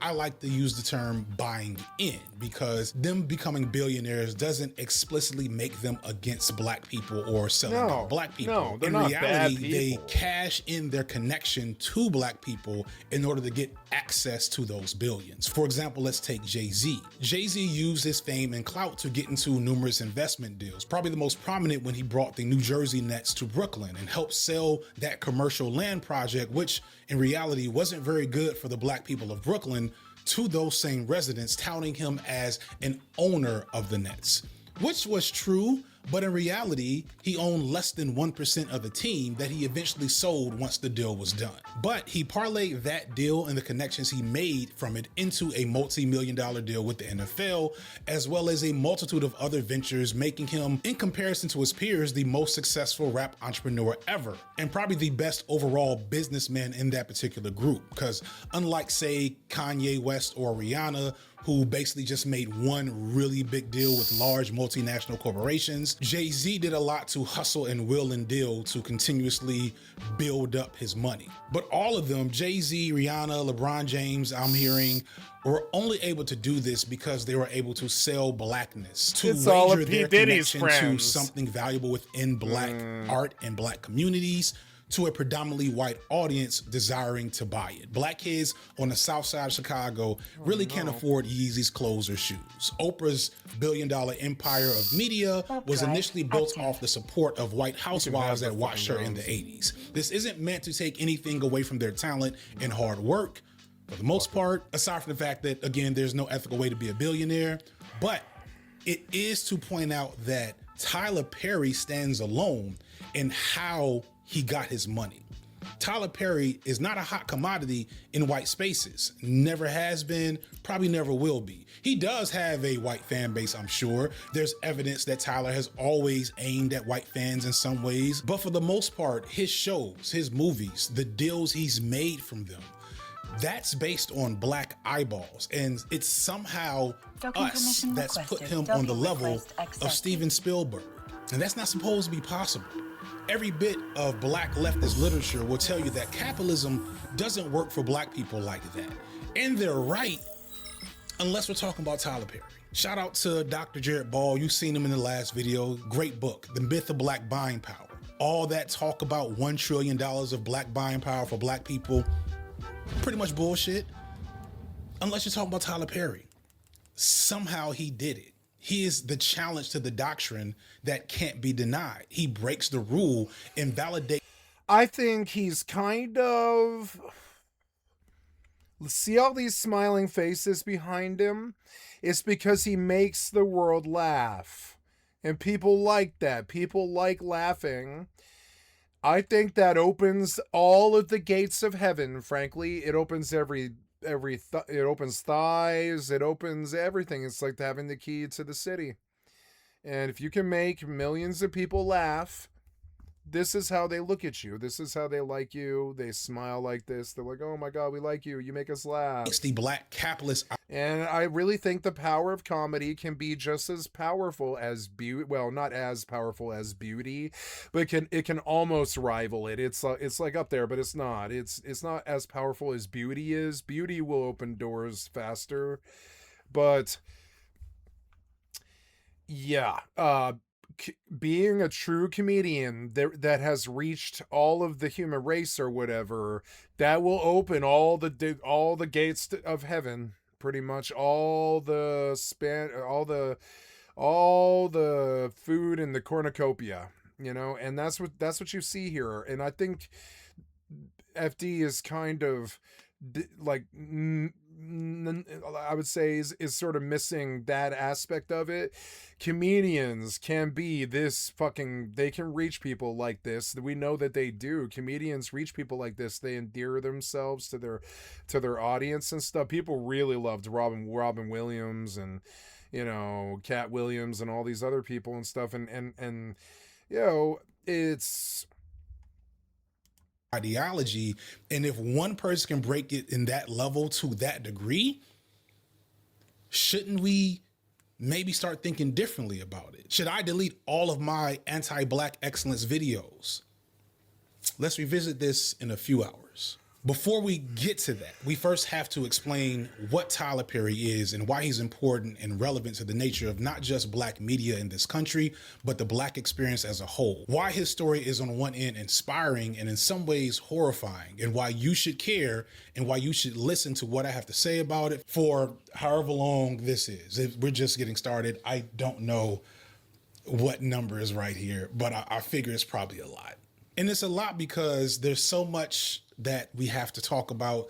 There's so much I want to say.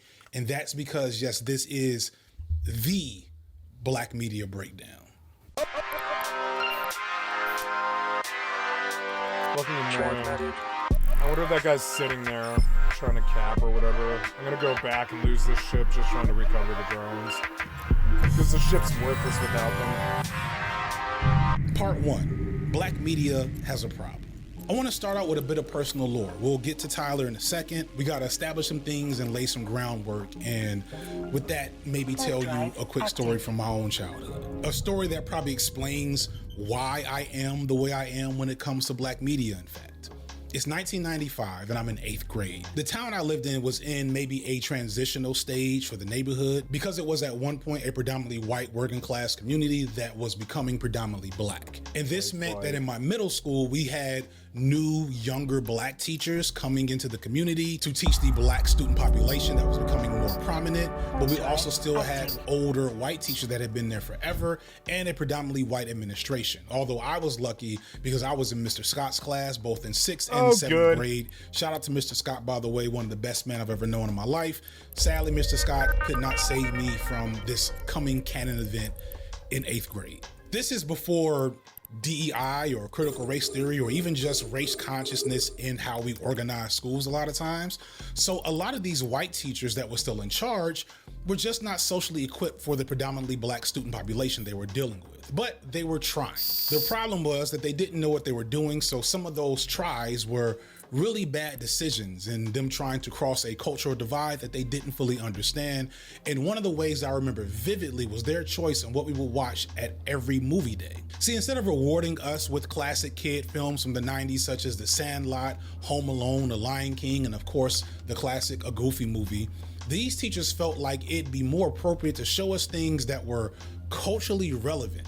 So we watched Sounder, The Color Purple, Go Tell It on the Mountain, Roll of Thunder, Hear My Cry. If it had a slave or something that looked like a slave in it, we watched it every other Friday at Dirksen Middle School in 1990. Yeah, we did this too. Yeah, I would say when I was like 12 years old, we watched every black movie, every television show, anything African-American culture. We love, I still love all of those shows. We watched Cosby before we knew he was a terrible rapist. I mean, we watched everything that came out of the African-American scene. Every last bit of it, all the comedy, even the stand-up albums and stuff out of the black comedians, all of their films and stuff. I've seen all the Hood movies. I love Hood movies. They're some of my favorite. Now, I'm not saying I was a young Huey Freeman at this point in my life, but I knew I was. I was the lead singer in a punk band trying to talk shit about the government for shooting people coming out of their house and stuff like that. A little bit. I was still raised. There was a story when I was young that you guys probably never heard of. But there was a guy, and I believe it was Brooklyn or one of those. It was in New York, but I just don't know what borough. I want to say Brooklyn or Bronx, but I don't really know. And he was just coming out of his house at like 5:15 in the morning, and there were some cops on the sidewalk. And they were like, "What are you doing, sir?" And he was like, I'm not doing anything. I'm coming out of my front door." And they're like, "Put your hands in the air." And he was like, "Okay." And we wrote a song about this, and he went to reach for his. They said, "Get your ID out. Get your identification out." When he went to go for his identification, they freaked out and they thought he was reaching for steel, and they fucking shot him 47 times. Now, this is where the punk song starts to come in. 47 fucking times. It was 3 cops, 3 9mm or Berettas, whatever it is they issue, Bronx cops or whatever. I think it was like Beretta, something like that. And yeah, and they reloaded and kept shooting his ass. Like they wanted to make sure they finished the job. This man was unarmed. He was employed. He had never broken a law in this country. He was an African American. He was older. He had a good family and all this, and he was a paying taxpayer and all this. And we went fucking crazy. We went crazy over it. You guys probably don't remember that one because it was like probably 10 years before any of the Zoomers on my channel were even like a fucking glint in their daddy's nutsack or whatever. But like, yeah. And that, oh, here we got a coercer coming back. So go back out to the station now. Warp drive active. At least I'm out. He's targeting me and I had to leave again. Better me than the drones. By hoteps. And I recognized even then that media wasn't just something we consumed passively, it had an effect on people. And in this instance, the idea that I would work extra hard all week just to be forced to consume images of black pain and suffering, that didn't sound like a reward to me. And because of teachers like Mr. Scott, let alone the multitude of Afrocentric learned black people in my life, I knew that there was way more to African and African American history than us being slaves. So it didn't take but 1 or 2 times to watch these movies and recognize a pattern before I got sick. So one day in the middle of some slave movie, I stood up and said, why are we watching so many slave movies? This was an... Yeah. And this was a thing. Because if we don't know the horrors of it, we'll repeat it. History is doomed to repeat itself if you don't learn. Odd outburst for me because I was mostly a quiet, well-behaved kid. But here I was interrupting movie night. I don't quite remember what happened next, but I know at some point I yelled that we could be watching The Lion King, and that was the last thing I said before I was sent out the room. I was sent to the room where kids who misbehaved or didn't do their work were forced to sit during movie day. I was sent to the punishment zone. The first time I came there, I remember one of the younger black teachers being confused as I was one of the good ones and I didn't belong there, but there I was, and there I would remain every movie day for months to come. I remember the days before movie day asking what we were gonna watch, and whenever I found out it was something with slaves in it, I immediately just knew to go to the other room, and I would bring some comic books with me, maybe a Game Pro magazine. Shout out to all the elder millennial I remember Game Pro gamers that even know what that is. Game Fan was better. And I would just chill out for an hour. Or no, sorry, EGM. Bad kid. Electronic Gaming Monthly. Room. It wasn't until many years later that I revisited those moments and realized the low-key racial trauma in all of that. Both in how the white teachers who weren't bad teachers, they weren't overtly hateful or racist, they're trying to but they educate had you. little understanding of the harm that they were engaging in. But also I recognized how the black teachers either didn't think to speak up or maybe weren't in a position to. They had no capacity to control the situation. But more importantly to this video, this is only possible because of a bigger problem that was going on. The problem was if they wanted to show these black children something that looked like them and connected to their reality, there wasn't much for them to do. On some levels, I get the plight of the teachers. For black people at the time, there were only a few genres of film. It was either these black struggle core movies from the 70s with lots of slaves, maybe a few other recent things like Dangerous Minds, or worse than that, Lean on Me. And then there were the crime dramas. Lean on Me. Menace to Society, Boys in the Hood, Dead Presidents, hood classics. I loved Lean on Me. What are you talking about? But maybe not appropriate for 12-year-olds. Set it off. For a lot of black youth then and before then, to see yourself in media, you basically had to project onto things that weren't actually black. Hence the aforementioned Goofy movie, a film that is looked at as a black classic that any black person that watched it will tell you is a black movie, even though all the characters in the movie are technically dogs. The best we had was the classic Bebe's Kids, but again, maybe not for a bunch of 12-year-olds, right? So those white teachers knew enough to know that they should show films that were culturally relevant, but their options at the time were highly limited, as was their understanding of what cultural relevancy really meant. So they made the poor decision of drowning us in black struggle images and punished me for daring to reject this enticing offer. Hyper-focusing on individuals for systemic issues tend to let the system off the hook and allow it to persist unencumbered. And I was failed by numerous systems, not just by people, but none more than the film and TV industry of the time. The sad truth is that black media then was extremely limited and underdeveloped and had been for decades at that point. Today, there's tons of black stuff to watch. If I sit my kids in front of a screen with minimal effort, I can have them veg out all day and look at mostly black faces. There's Doc McStuffins and Craig of the Creek. There's Family Reunion and a ton of black kid shows between Nickelodeon and Disney. There's even black superheroes and Black Panther, Black Lightning, Spider-Man, and even Captain America now. At some point, DC is gonna realize they have literally the best young black superhero of all time collecting dust in their basement, and they will add Static Shock to the ledger. But recognize this long roster of black-oriented media took a lot of effort and blood and sweat and tears over the last 30 plus years to build. And if you know anything about Hollywood, you also know that all of those shows were undersupported by their studios, and their actors were underpaid, and their original runs were shorter than they could have been, and all the things that we know Hollywood tends to do around black-centered media. Historically, black media has always been treated like black people have always been treated in this country, second class. Or more insidiously, black media is used to build up a media entity and then abandoned by that same entity. While the movie game wasn't so great for black people in the 90s, TV was probably better than it's ever been. And this is because of the fact that new networks understood how desperate black Americans were for media that reflected them in any meaningful way. Sometimes it was good classic shows like Living Single, A Different World, Martin, Fresh Prince, Family Matters. Family Matters. Sometimes it wasn't so good stuff like Homeboys in Outer Space.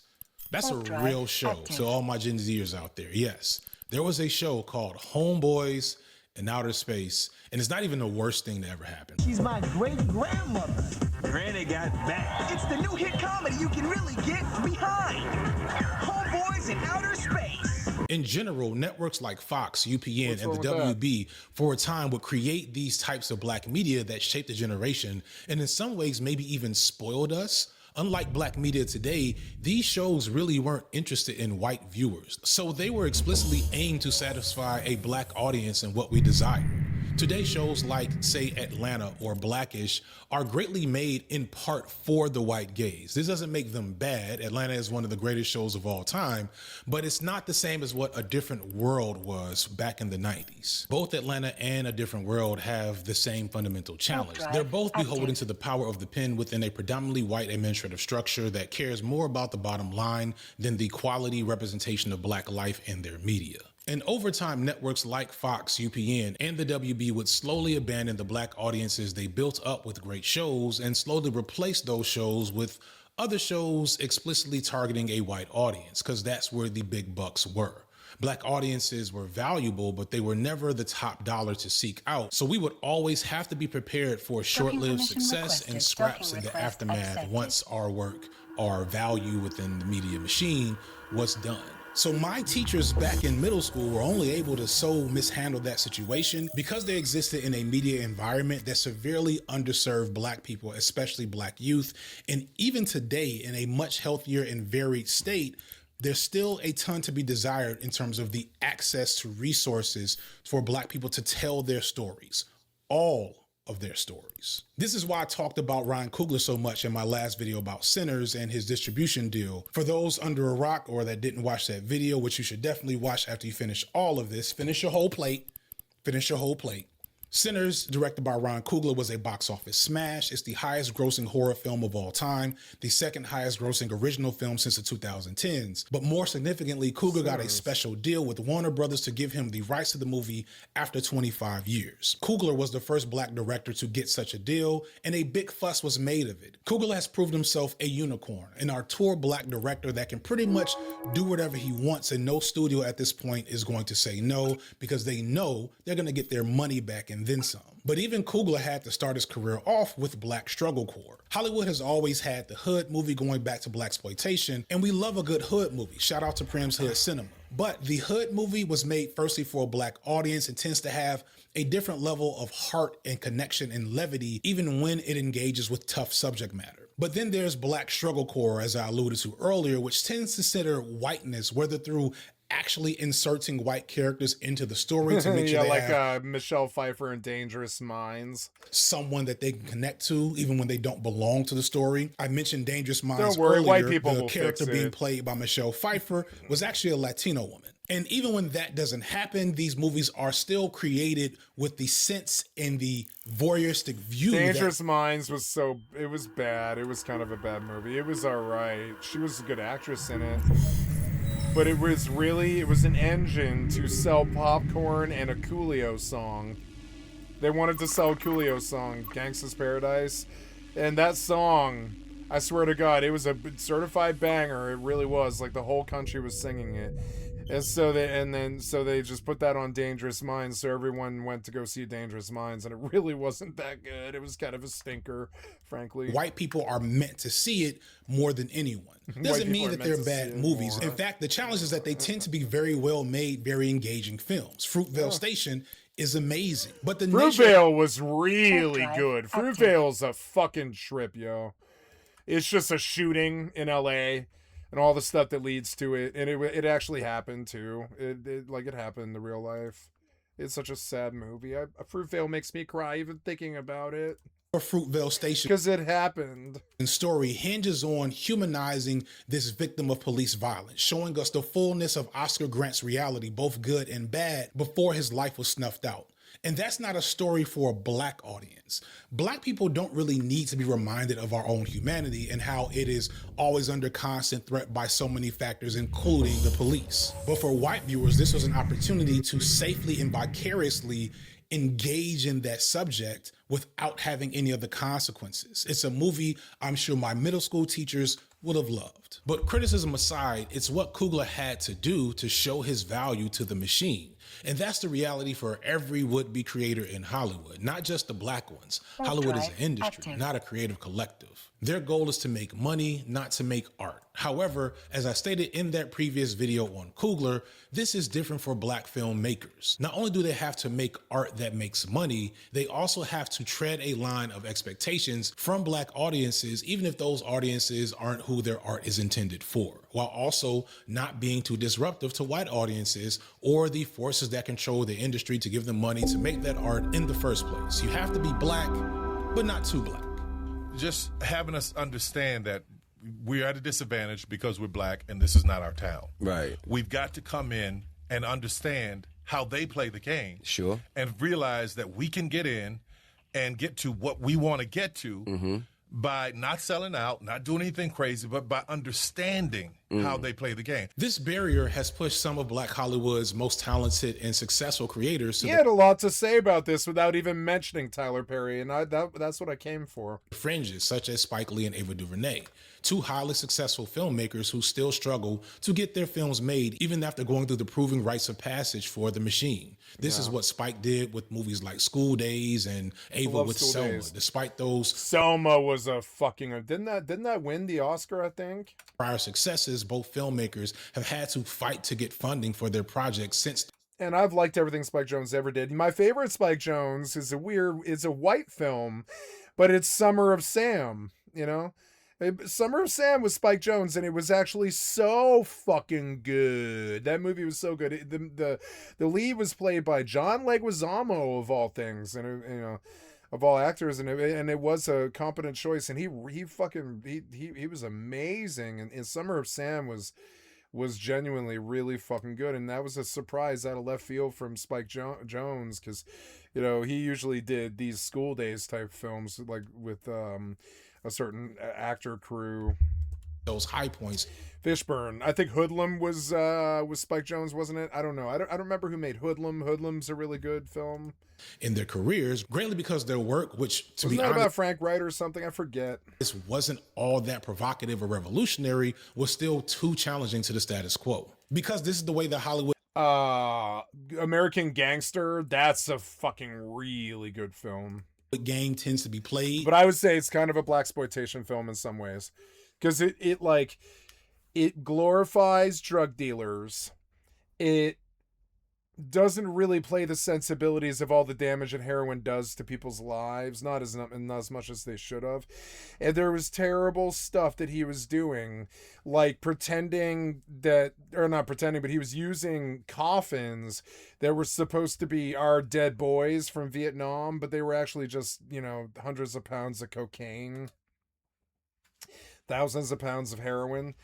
And that stuff is so dark for Hollywood film, and that was not helpful for African American culture, you know. But Frank Wright existed, you know. He was a real guy. He did those things, so they showed it.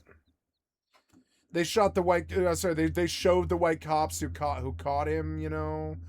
There was some tense moments in American Gangster, like when they're like in the shootout in the fucking projects up on the 5th floor or whatever. Kids and their fucking grandmothers are around. It's fucking crazy. That was a really good gangster film. I like all the gangster flicks, definitely. Independence is actually highly attractive to Black creators, such as Tyler Perry. But before Tyler Perry, there was a Robert Townsend, who I somehow have not mentioned at all in the 5 years I've had this channel. Robert Townsend is legendary. He broke on the scene with the classic Hollywood Shuffle, a movie he financed on his own by spending up his savings, maxing out credit cards and making everything dirt cheap over the course of a year, while also somehow finding some of the most legendary figures in black media today before they got big. And the movie itself was a direct critique of the experience and plight of black creators in Hollywood. I saw this movie when I was a kid and I forgot how good this movie is. Featuring such classic scenes as the Black Acting School, where black actors I want to rewatch this. Are taught how to act black by white people. It's amazing. It explicitly addresses that uniqueness of the black Hollywood experience, that added black tax when you want to be a creative and get access to prove yourself to this machine. Because it's not just proving your ability as a creative, it's also proving your blackness and your willingness to utilize blackness in that specific way that the machine finds valuable in the moment. I can't do this. What do you say? So you can't do this. So what are you talking about? You can't do this.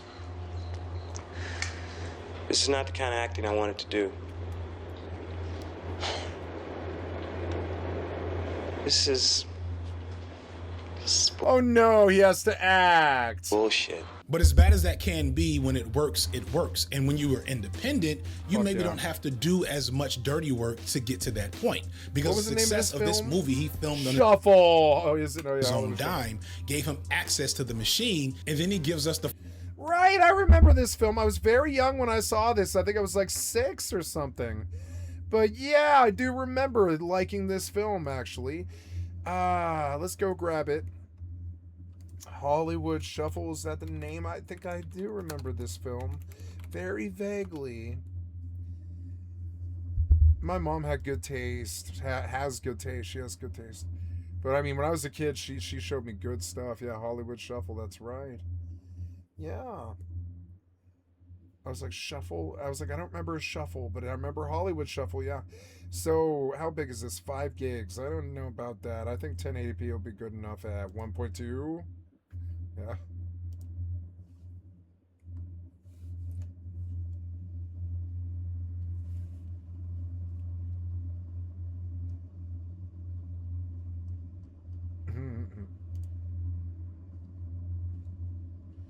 Now, did you get it? Yes, you did. You're ad.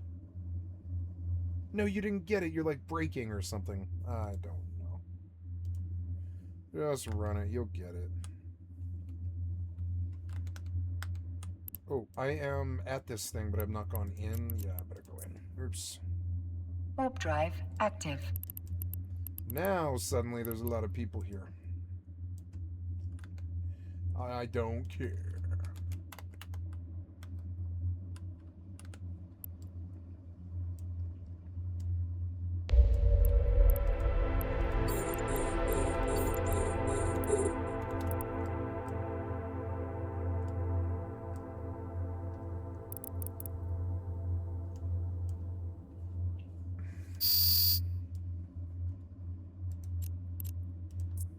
I dislike that they made 2 ships. It's annoying.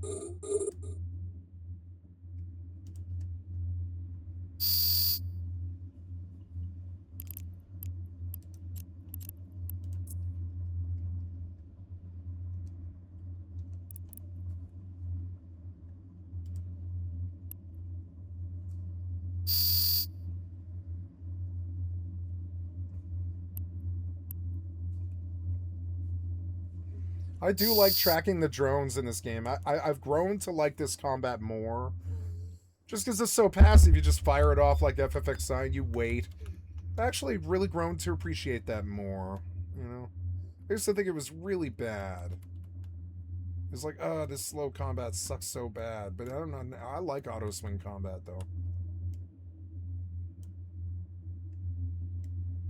Alright, let's try and get these fucking things capped. I've made more money than I've lost today, but I did lose like 2 Algoses today.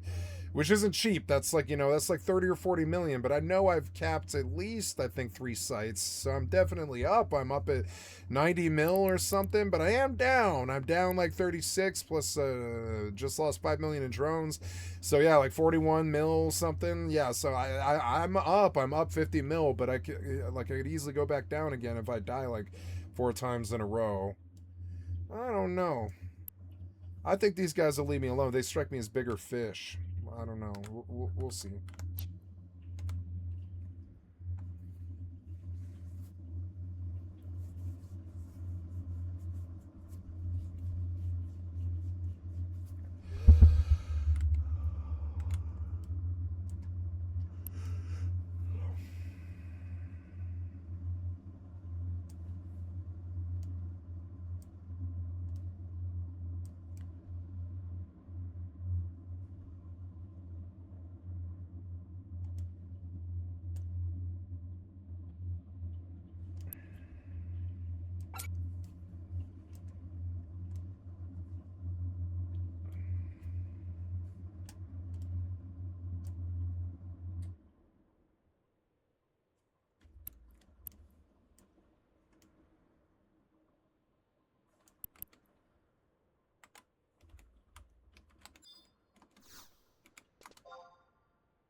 This guy bought the copper. He did buy the copper.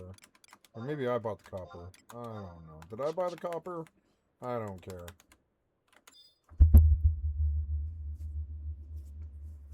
Hey, I'm doing faction warfare successfully. I'm doing really well, honestly.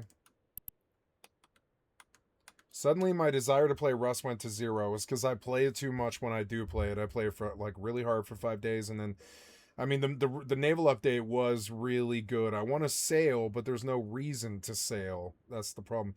I can go out there to the PvP area and lose a boat and look bad on stream, I suppose. You know, but I don't know why. Why should I do that? I don't know. I like the idea of having a scum at my fingertips of like an offline scum playthrough.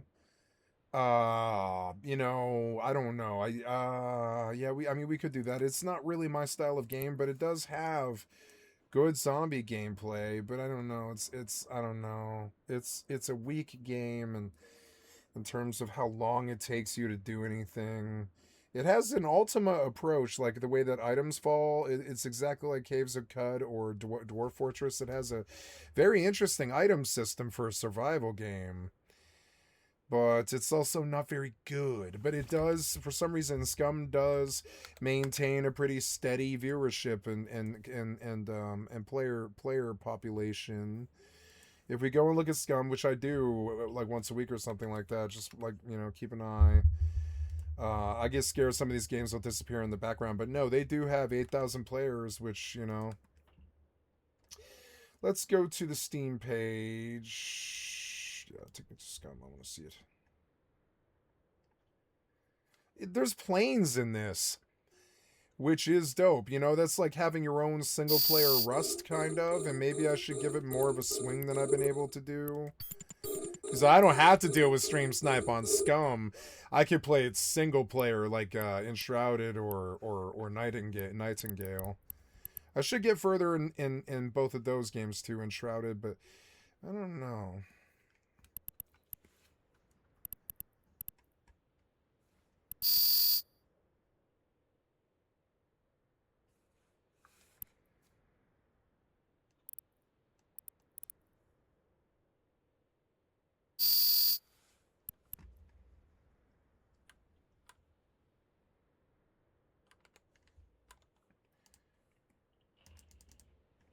Open the link or whatever. No, I want you to like go to the Scum page, and I want to read the reviews. Go to the Steam page. Go to the Steam page. Can you take me to the Steam page for this? You probably can't, huh? All right. Well, I'll go look on Steam, I guess. Ah, Steam. Reanimal. Fell Hollow. Arc Raiders grounded to S1. Project Zomboid is still up there. Trek Voyager, Ark Survival Evolved, 2K26, Roadside Research, Dune Awakening, Chapter 3, the biggest update yet, and they still want $50, which is insane. Reanimal. Absalom, which is a side swiper. It's a beat 'em up. It's a roguelike. Cool. Dead Zone Rogue. I'm looking at, well, what's in my cart? In my carts. Yes, remove. I'm not going to buy Diablo 4 or whatever. You know. I want to look up Scum, which is 60% off right now. A Scum supporter bundle. What is the supporter pack? What's it actually do? Weapon, charm, and camo pattern. Blue glowing BCU. Mystery prison pocket item, which is a good thing. A nice watch. 2 inches in length. What does that mean? 2 inches in length. Wow. 2 inches in length. Jesus Christ. Mini game design document. In-game developer shirt. It's $10 value and it's half off right now. I could get the Scum supporter bundle for $9, but I don't know. Yeah, Scum has a rare crafting system, a wonder of the modern age perhaps, that doesn't force players to jump through hoops or spend hours engaged in busy work. And it does this all while maintaining an air of realism, yeah. And it's fun, but features should really be in the game at this point just aren't present. I played the game a decent amount, even rented a server to play with friends on, which was a massive pain in the neck. Never again. Want to play with just a friend of yourself, host a game on your computer, no dice, either rent a server, join a private, or play on the official ones.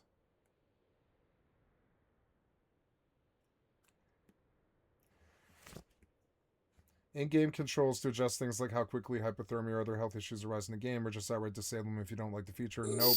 Modding options. Nope. Oh, is it somebody attacking me? No. Yeah, that's one of the things is that, yeah, it's a realism game, which I don't like because I play 3 games at once.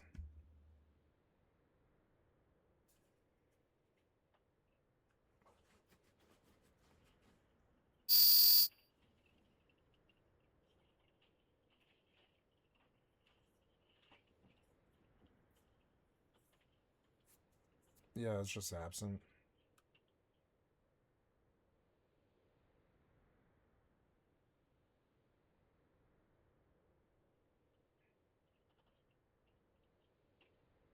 They have heard your cries.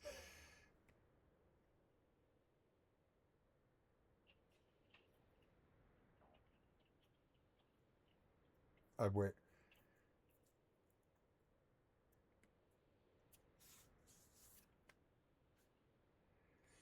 It doesn't know what it wants to be, and I think I agree. I've given this game multiple chances, so have I.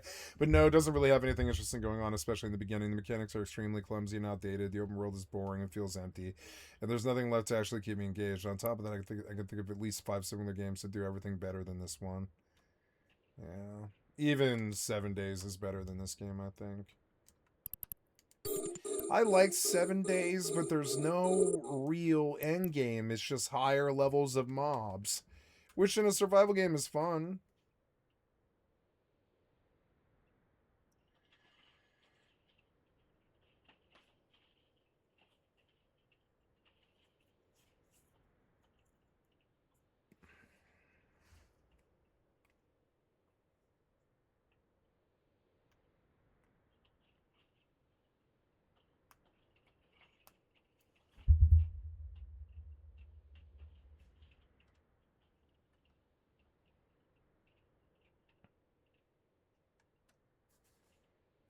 This guy has 40 hours.